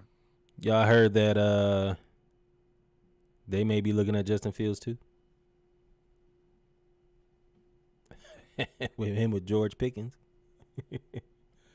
And Deontay, no. Leave what we want alone, man. God. Jeez. Let us have we just need a quarterback, bro. Like, so the playoffs, man, the playoff picture is wild. It's still wide open. But before we finish with our football segment, because we still got to talk about basketball, man, it's been some funny money things going on. Boy, the Broncos beat the Chargers, but nobody cares. It turns out that Russell Wilson has been benched by Sean Payton. Really by the Walmart owning families who really benched him, but you know. Backstory is I want to clear that up. Now, the Waltons have a long history of not the best job of paying their employees, but this is a Sean Payton deal. Like, as ownership, you own the team and their new owners. This is Sean Payton. Sean Payton is a legacy coach who's done a lot of shady business in order to try to assert his dominance over this team.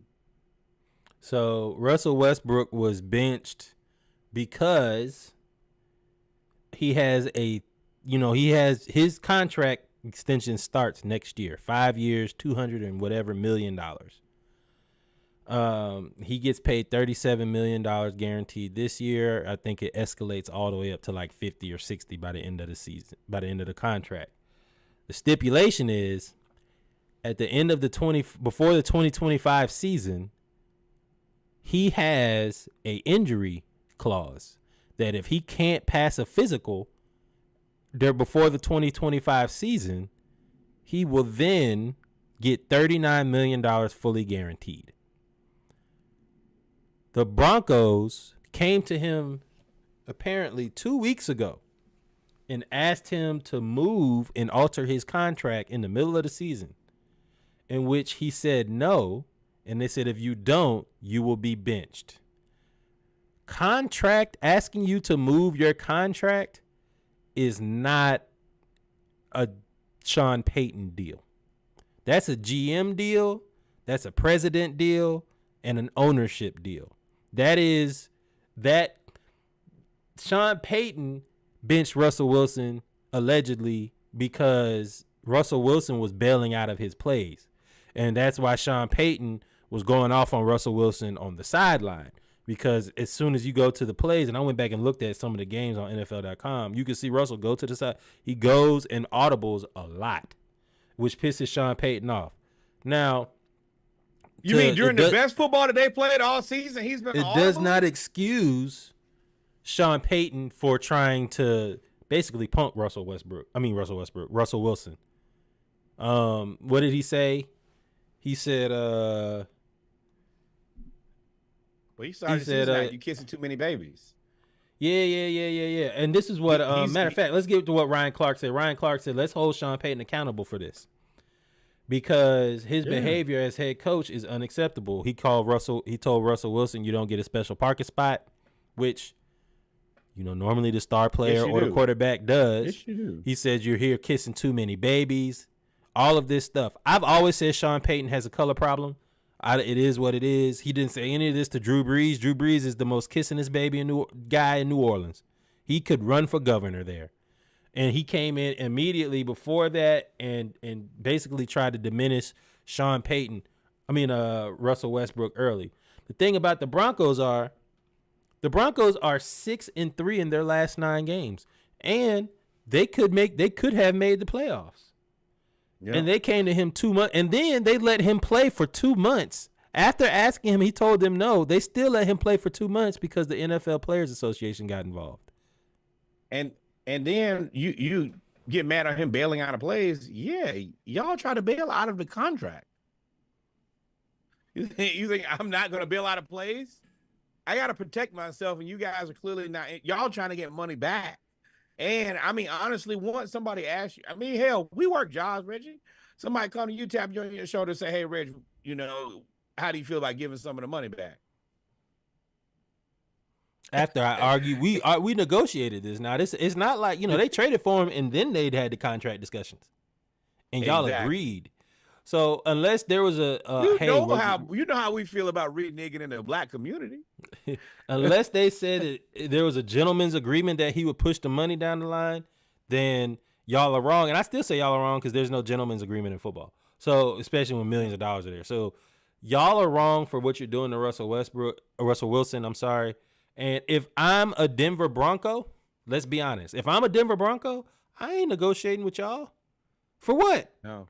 Ain't no need to have no conversation. Ain't no conversation to be had. We don't need to talk. I'm not re-signing because who's going to say, are you re-signing and then say, well, if you don't change your contract, then you can't do nothing. You have to understand that if you treat the quarterback like that, you'll treat anybody on this team like that. Yep. 100%. So, I ain't going to say don't talk to him, but govern yourself accordingly. Know that you can only trust them people as far as you can throw them. And at the end of the day, they don't have your best interest in mind. And, it kind of is what it is. But you're right. I wouldn't make a decision. I think they released Chris Jones. Like, they're not in the business of protecting. Chris Jones? Who's Chris Jones? Frank Clark? That's who they released. Oh, but Frank Clark ain't been great. But in terms of Russell Wilson, there's no. Yeah, but you released him like it's one game left in the season, dog. Why did you release him? Bring somebody else up. I don't know about that, but this is funny money, and we'll keep tabs on it. But Russell Wilson, what's interesting, and we'll close this out, is he's due $38 million next year. $39 million. The Broncos are on the hook if they cut him for 38 of that $39 million. They're gonna pay it. They say he's gonna get, and they're gonna get out of there in March. Like 11 wins. He's gonna get out of there in March. The next team that signs him is only on the hook for $1 million, and then you renegotiate the contract because you're not gonna trade for him. So then you try to re-sign him. That's why he's been linked to the Falcons. What's a team that Falcons? I think Steelers. it's going to be tough for him? Nope. Steelers. Nope. There are not many teams. I'm going to tell you who it is. Falcons, Steelers, Commanders. It's the teams. It's whoever wins the most but loses. Like, we're safe right now. We're going to end up with probably the 9th pick. We lose. Hopefully we lose again and we get into that top like 6 or 7 range. But whoever's at the end of the quarter, like we're now playing musical chairs. And there are only so many quarterbacks to go around. And whoever doesn't get, ain't no way he going to the Chargers. They're not getting rid of Justin Herbert. No, Russ. No. Chargers, not a chance. Not a chance. And they just fired their coach. But there will be a team that will need a quarterback. And you're right. It might be the Steelers.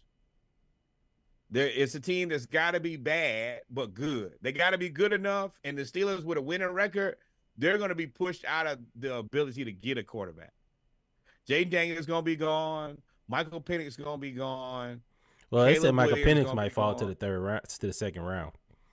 It's the top 5 that go out is Jaden Daniels, Caleb Williams, Drew. What's his name? Atlanta Falcons. If y'all let Michael Penix, like just like a defender, if you let him cross your face, and y'all, man, I might be done with the Falcons if we have a 3rd draft pick in a row and I can figure out who the draft pick is and they can't. Yeah, I ain't got no answer for that. And to keep it moving, what's interesting is in Indianapolis, in New England, the Patriots, Trent Brown will not receive any of his $6.5 million in playing time bonuses because he was a healthy scratch. Because Vikings is a good pick. Because he said it would be kind of like, I feel like I'd be doing myself a disservice not to see what other opportunities are out there in terms of his impending free agency. So the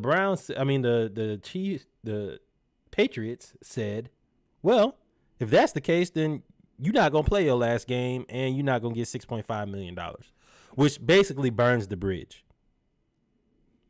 Dobbs is in his owner, Russ. He ain't. And yeah, he should stay there. But I don't think, he'll be available as a free agent next year. He didn't sign like a long contract with them, but also let's take into context, Michael Penix Jr., 11 out of 14, 255 yards and a touchdown. Falcons don't fumble this. But the Players Association is probably working double time. And I know they didn't expect to be working this hard during the holiday, but these teams have gotten out of pocket. They were definitely, the Players Association definitely reached out in reference to Russell Wilson, and I'm sure they're going to reach out in reference to Trent Brown. And at some point, there has to be some level of integrity clause where if players are available to play, you can't do this. Because now you're bullying players at this point, to be completely honest. It's like, yeah, this is my board. Do exactly, yeah. Like, either do exactly what I tell you or we just won't pay you. And you're starting to mess with the integrity of games. Honestly, that needs to be the thing for Roger Goodell. Is the Broncos could have kept playing and winning if not, but you have these owners who just find a way to tank teams. I mean, the same thing that Irsay did last year. Like you have owners that are not practicing, not taking hits. Then when they get in their feelings, they just tank the season. That is unfair. That's Willie Simmons accepted the job to Duke. Officially, you said, before, but he officially accepted it. Oh, you saw it on Instagram or Twitter? Yeah. So, but ladies and gentlemen, we've come to the end of the football segment of episode 134 of the Splashcast, the Around the League edition. We're going to take about 2 minutes, and then we'll wrap it up with our basketball news around the league. Trades are starting to happen. Big Apple and I guess the Little Apple, Toronto, both of them made a swap. We'll be right back.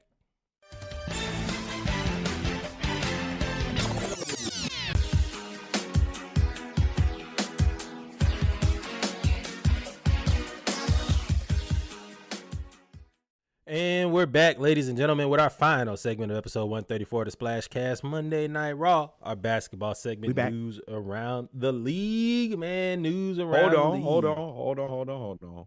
Please like, follow, subscribe. Thank you guys for rocking with us, and welcome your new year in correctly from the Brothers of the Splash.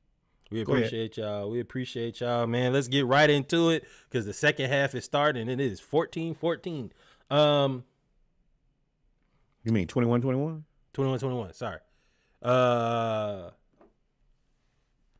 Knicks made the trade. They traded R.J. Barrett, Emmanuel Quickley, and draft considerations to the Toronto Raptors for OG Anunoby, Precious Achiuwa, and one other player. And they won their first game with OG. You like the trade or no? Both teams won their first game. I love this trade for both players. I mean, for both teams, all players. I like this trade for the Knicks because, and I know I've talked to a bunch of Knicks fans. They're not really in love with this OG Anunoby trade. Your team has done what, number one, no other team was able to do, and what you've been asking them to do. OG Anunoby is the highest coveted available player. Yep. He plays offense. He plays defense. He's a 3-and-D wing that everybody's been looking for. He is available, and y'all went and got him. And in the trade, you were able to backfill the center position, which is toast because Mitchell Robinson is done. You were able to get Precious Achiuwa, and you were able to, you also got rid of Malachi Flynn. Congratulations. Trey won't whoop his ass no more. But this was a good trade for but they lost for Emmanuel them. Quick. I think why Knicks fans were upset is because they lost Emmanuel Quickly. Let me cover that part. Emmanuel Quickly did not have a way on the floor. Him and Jalen Brunson play the same position. Jalen Brunson's playing out of his mind. So you were just never going to be able – you can't really put them on the floor together for super long. And he just wasn't going to overtake Jalen Brunson. So now Emmanuel Quickly goes to Toronto. He's able to be the starting point guard there now. They got R.J. Barrett, who returns back to Canada. They got Pascal Siakam. They got Jakob Poeltl, and then you probably move Schroeder to the 2. Like, you got a solid team in Toronto. They won today. I think they beat the Cavaliers. Did they beat the Timberwolves? Yeah, the Cavaliers. They beat the Cavaliers. Knicks beat the Timberwolves. I think that this is a best case scenario trade for both parties. Now, this was interesting. You could tell him about how he was excited. So Emmanuel, everybody knew that the Knicks were in the market for somebody. It was Zach LaVine, OG Anunoby, now DeJounte Murray. It was somebody they needed to add. What everybody thought that they weren't going to trade, they were trying to figure out who are they going to put in the trade. They thought by losing R.J. Barrett that they would have been able to keep Emmanuel Quickly. Or if you lose Emmanuel Quickly, you would have been able to keep R.J. Barrett. The thing about Emmanuel Quickly is R.J. Barrett, he has that large contract, and Emmanuel Quickly is easier to move, but you also have to sign him too. So the Knicks effectively consolidate their money into paying OG versus trying to figure out how to pay those two of a team that they don't feel was going to be able to make a push into the playoffs anyway. And not only play, like Quickly wants to start. I want everybody to understand that. And he's right at that cuss level to me. He wants the money. And he knows that being on the bench, he's just never going to get it. So he's always had the aspiration of starting. He wasn't going to start in the Knicks. And eventually what happens when a player doesn't start? He's going to get tight, and then you're going to have a problem. So I know that people don't necessarily love moving Quickly. I agree. He's been playing out of his mind, but there's just no way to keep them both. You got to – and you got Quick – I mean, you got OG. You got the guy that everybody in the NBA, including the Hawks, have been in the hunt for. Yeah, OG is that guy. He does play well. He's a two-way player. And his 15 points, 4 rebounds, 2.6 assists, 0.5 steals. He plays 33 minutes a game, and he's a lockdown defender. And his agent is like he's Leon very Rose's son. Yeah. So he already said that I want to come back to New York. all of those conversations lean On a towards discount. him re-signing with the Knicks, and the Knicks possibly going to make another move. I like RJ in Toronto. I like him in Toronto. Him and Scotty Barnes. Like, folks think that because they're getting rid of Pascal, because Pascal's on the way out too. But him and Scotty Barnes and Emmanuel Quickly are a great three-headed monster. Reset button. Now and Jakob Poeltl, I ain't really high on him, but he don't miss. He shoot from the same 5 to 7 foot range and don't miss. He knows his role. Like to me, let me be very clear when I say this so that y'all don't misinterpret what I'm saying. I don't think that he's Clint Capella, but I think he's undervalued like Clint Capella is. His game is the same. All right, I might not be able to do a bunch of things, but the things you really need me to do, I can do. And he's on a pretty decent contract. That's a lot of things that I think that people don't always take into consideration is when you can get a guy and you can pay him enough money, but you don't have to break the bank and you can pay other players, it's a good contract. It's like DeJounte Murray. I don't ever want to trade DeJounte Murray because that contract is excellent. So, no, I don't ever want to move that. I know that makes him extremely movable, but that's just not what I'm in the business of doing. And I think that you move Pascal right on out of there, and then you either get draft picks. There are one or two things I want with Pascal.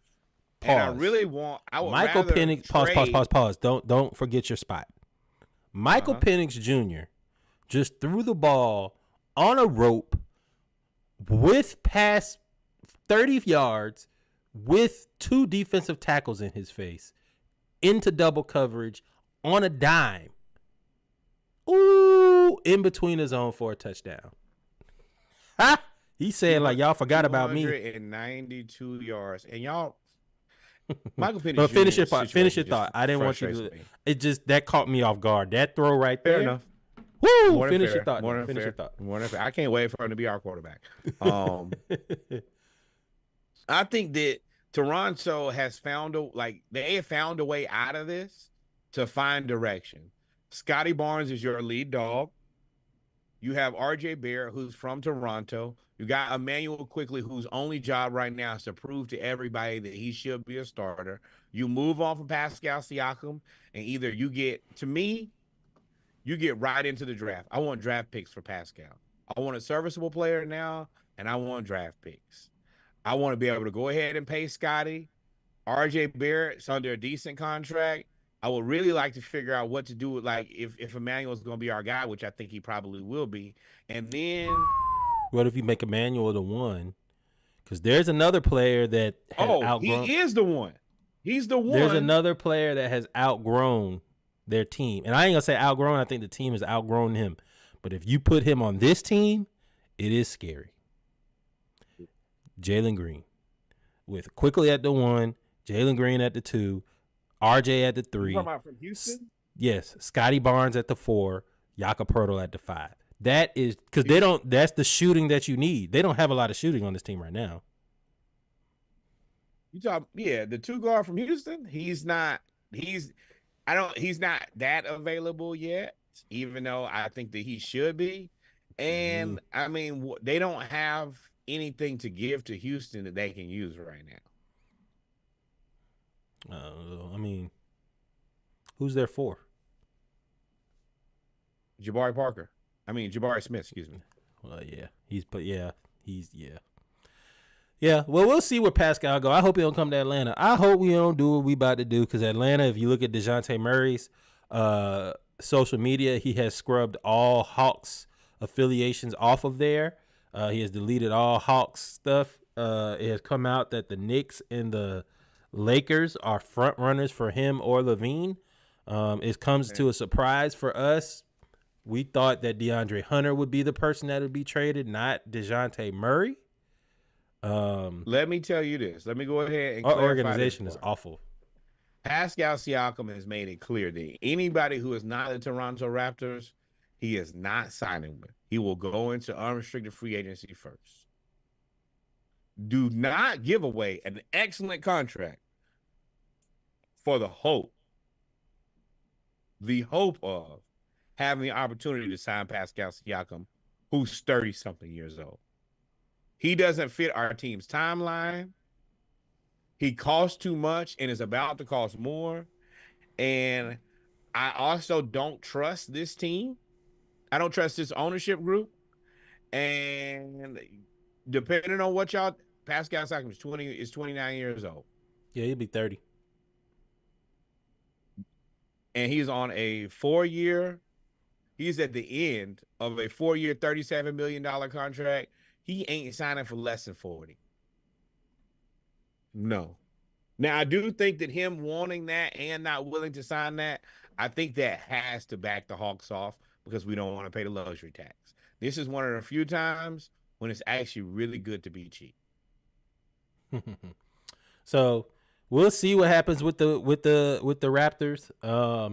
One team that has just decided to play all gas and no breaks, no defense, no nothing, and win is the Tyrese Halliburton-led Indiana Pacers. Now, their coach, Carlisle, had something to say about it. Said, even a pretty girl gets boring, something. Basically calling out that they don't play defense, that they can score a lot and they look good playing offense, but they don't play defense. But hold on. One thing before we leave that, just to look at trades, we would have to give up either DeAndre Hunter and Bogey, who's arguably sixth man of the year, or we're going to have to give up DeAndre Hunter and DeJounte Murray. Those are the only two ways that this trade works for us, unless we were willing to trade maybe like Capella. I don't even want to talk about it because I don't want to talk about trading DeJounte Murray because it makes no sense to me when you did all of these other things. But Tyrese Halliburton, if you remember, Wally Zerbiak said that Tyrese Halliburton was a wannabe all-star. He's not that good, all of those things. Tyrese Halliburton heard that, is having the best season, arguably the best season in point guard history in terms of assist to turnover ratio. He's had 2.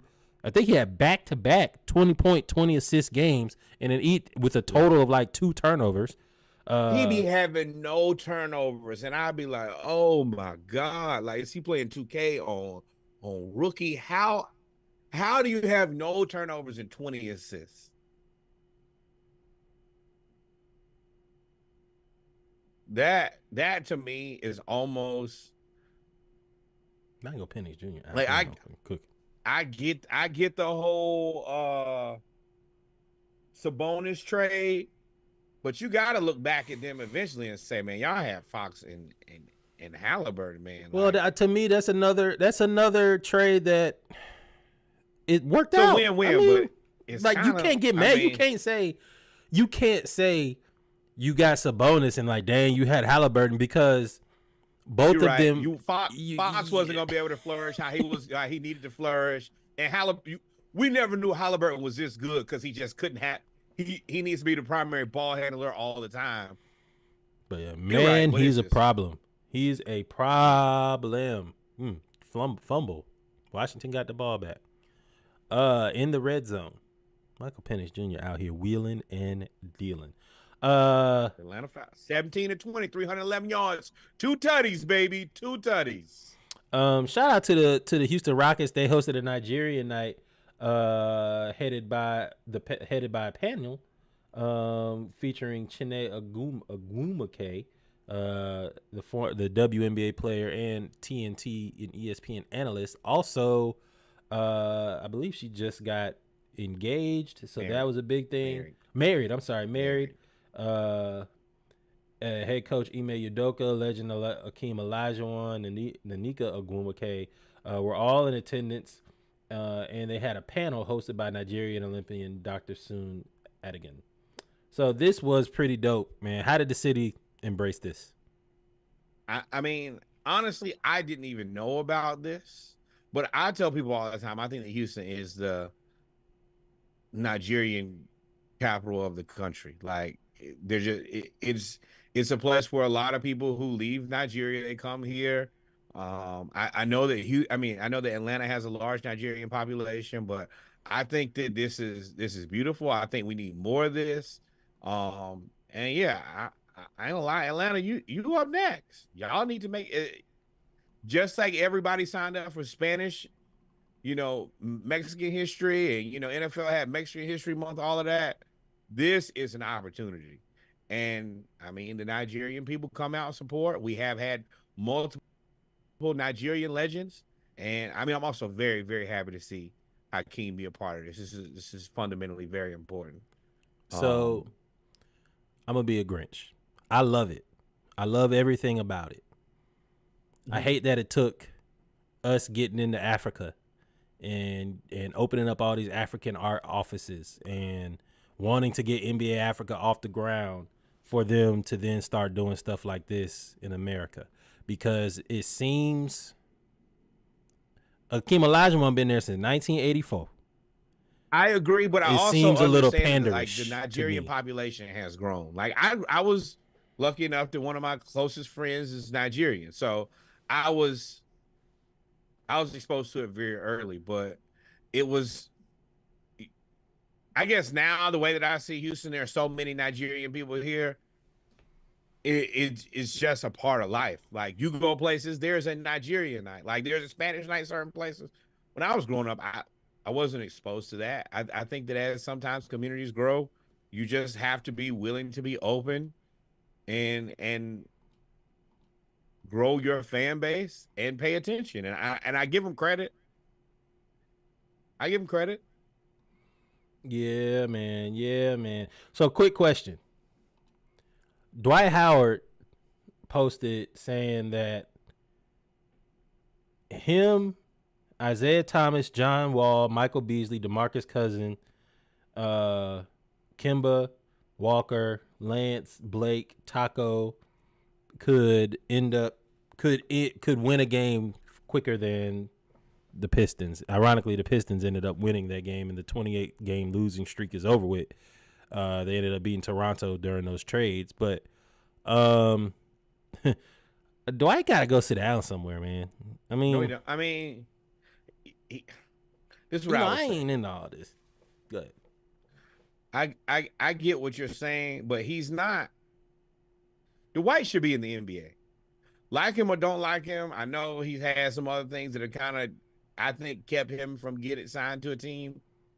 But if you look at the third center on most NBA teams, he's better than that guy.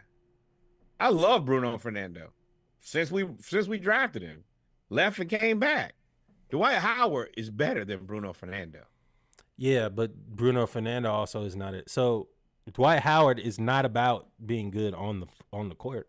He out there with DeAndre, dude that used to dunk on everybody. DeAndre Jordan. He should be in the same. Yeah. He should be in that mode, but he don't know how to be quiet. That's why I said he got to go sit down. Normally, your third string center ain't gonna be. Is you don't want your third string center to be a controversy in social media. That's a distraction. You don't normally. Now Bruno Fernando ain't gonna. He gonna show up. He gonna go to the little charity events. He gonna be like this on the sideline, and he gonna get some fouls when he come in the game. Dwight, but your third center also is not a Hall of Famer. Dwight Howard is a Hall of Famer. But he's not.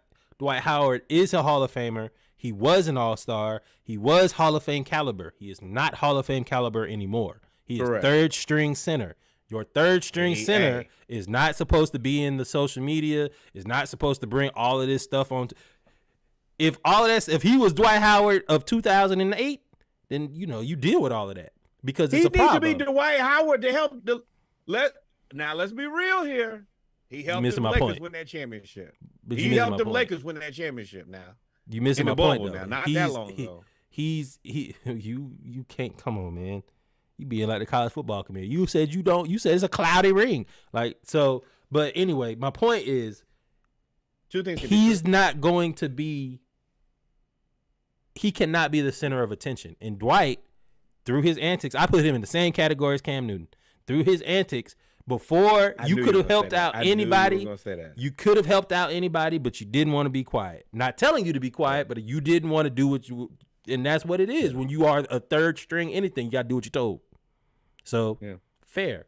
And Kemba, you're right. That might not be a role he's willing to play either. But And Kimba, man, bro, Kimba over there struggling too. Now he ain't over there whooping them like the rest of them. He averaged 3 points, but I mean, he's hooping though. At the end of the day, he's hooping.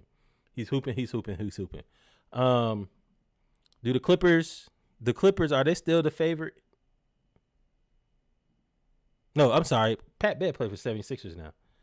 Yes. Pat Bev always, hey, if y'all got a chance, I don't really want to go through this, but if y'all got a chance, go listen to the Pat Bev pod. He tells a story about him ready to fight Isaiah Stewart, and Isaiah Stewart don't be doing nothing, which it said it's all show. I like Patrick Beverly because Patrick Beverly is like him and Jeff Teague are where you can tell the NBA just missed the boat on two like guys. And I believe if you missed the boat on those two guys, you probably missed the boat on probably 20 other guys we just had no clue about. Jeff Teague is the funniest NBA storyteller to probably ever exist. Because he's regular. He's a regular ass guy. Jeff Teague is like if one of us in the dive team made it to the league. Uh-oh. Damn. And Norwood got kicked all the way out. Yeah. Well, ladies and gentlemen, we've come to the end of the Splashcast episode 134, Monday Night Raw. As you can see, Norwood, I don't know what happened, but he checked out. But we're all here. So we're going to go ahead and end the podcast. We've talked about our HBCU news around the culture. We talked about our basketball news around the league, football news around the league. It is currently 31-21 in the Sugar Bowl. I stand by my statements that Florida State should have been in the top 4. And for what I saw in the Rose Bowl didn't convince me of anything else. Also, Georgia is the top 4 team, and the committee got it wrong either way. Always remember, like, follow, subscribe. Follow us on Instagram, Facebook, YouTube, as well as we are getting our TikTok going on. We do Saturday morning live. We do Sunday night service where we talk about our ATL edition, as well as we do our Monday Night Raw. We appreciate y'all. Again, love y'all. See y'all out there. Splashcast 36-pack, 24-pack soundtrack coming out on Wednesday. This episode will be released on Thursday. This is the Splashcast weekly schedule. You can find us on Monday Night Raw. That is the Around the League edition where we cover all of the major leagues around the league. Tuesday is the ATL edition. Braves, Falcons, Hawks. Wednesday is when the playlist comes out. It's a Splashcast 24, 12, or 36-pack, just depending on the music. Thursday, for everybody who was not able to catch us live on Monday, they can catch up there on the Around the League edition. And then Saturday, of course, we bet beers for Saturday Morning Live. If you ever need to find us, we can be found at thesplashcast.com and, of course, via Instagram at thesplashcast. Tell me you'll never wanna lose me. Keep me a Haitian, I love me as though. When I get round, I might act like a hoe. He wanna slut, I feel like Amber Rose. Make a bitch touch her toes. Hit from the back, I want more. Nigga, I love when you choke. I'm so conceited. Got a real nigga, don't need no leeches. And I got him where I want him. On his face, now I'm leaving him speechless. You know you can call if you need me. Tell me you ain't never ever leaving. When I suck it, I look in your eyes. You better fuck me like you mean it. I'm sliding the look, got one hand on her coochie. Sticky, no biggie, it's juicy. Thinking she dreaming, she figure it's lucid. We filming a flick, ain't no Cuban. Twist on her dick like she fidget the Rubik's. As soon as we pull up, we hit the jacuzzi. So we take this shit to the bust on her back. Ayy, dipping that shit with no rubber. Yeah, pussy like butter, I'm coming right back. Ayy, ayy, spit in the whip and I ain't coming no hoopty. Beat the whole Oscar, I'm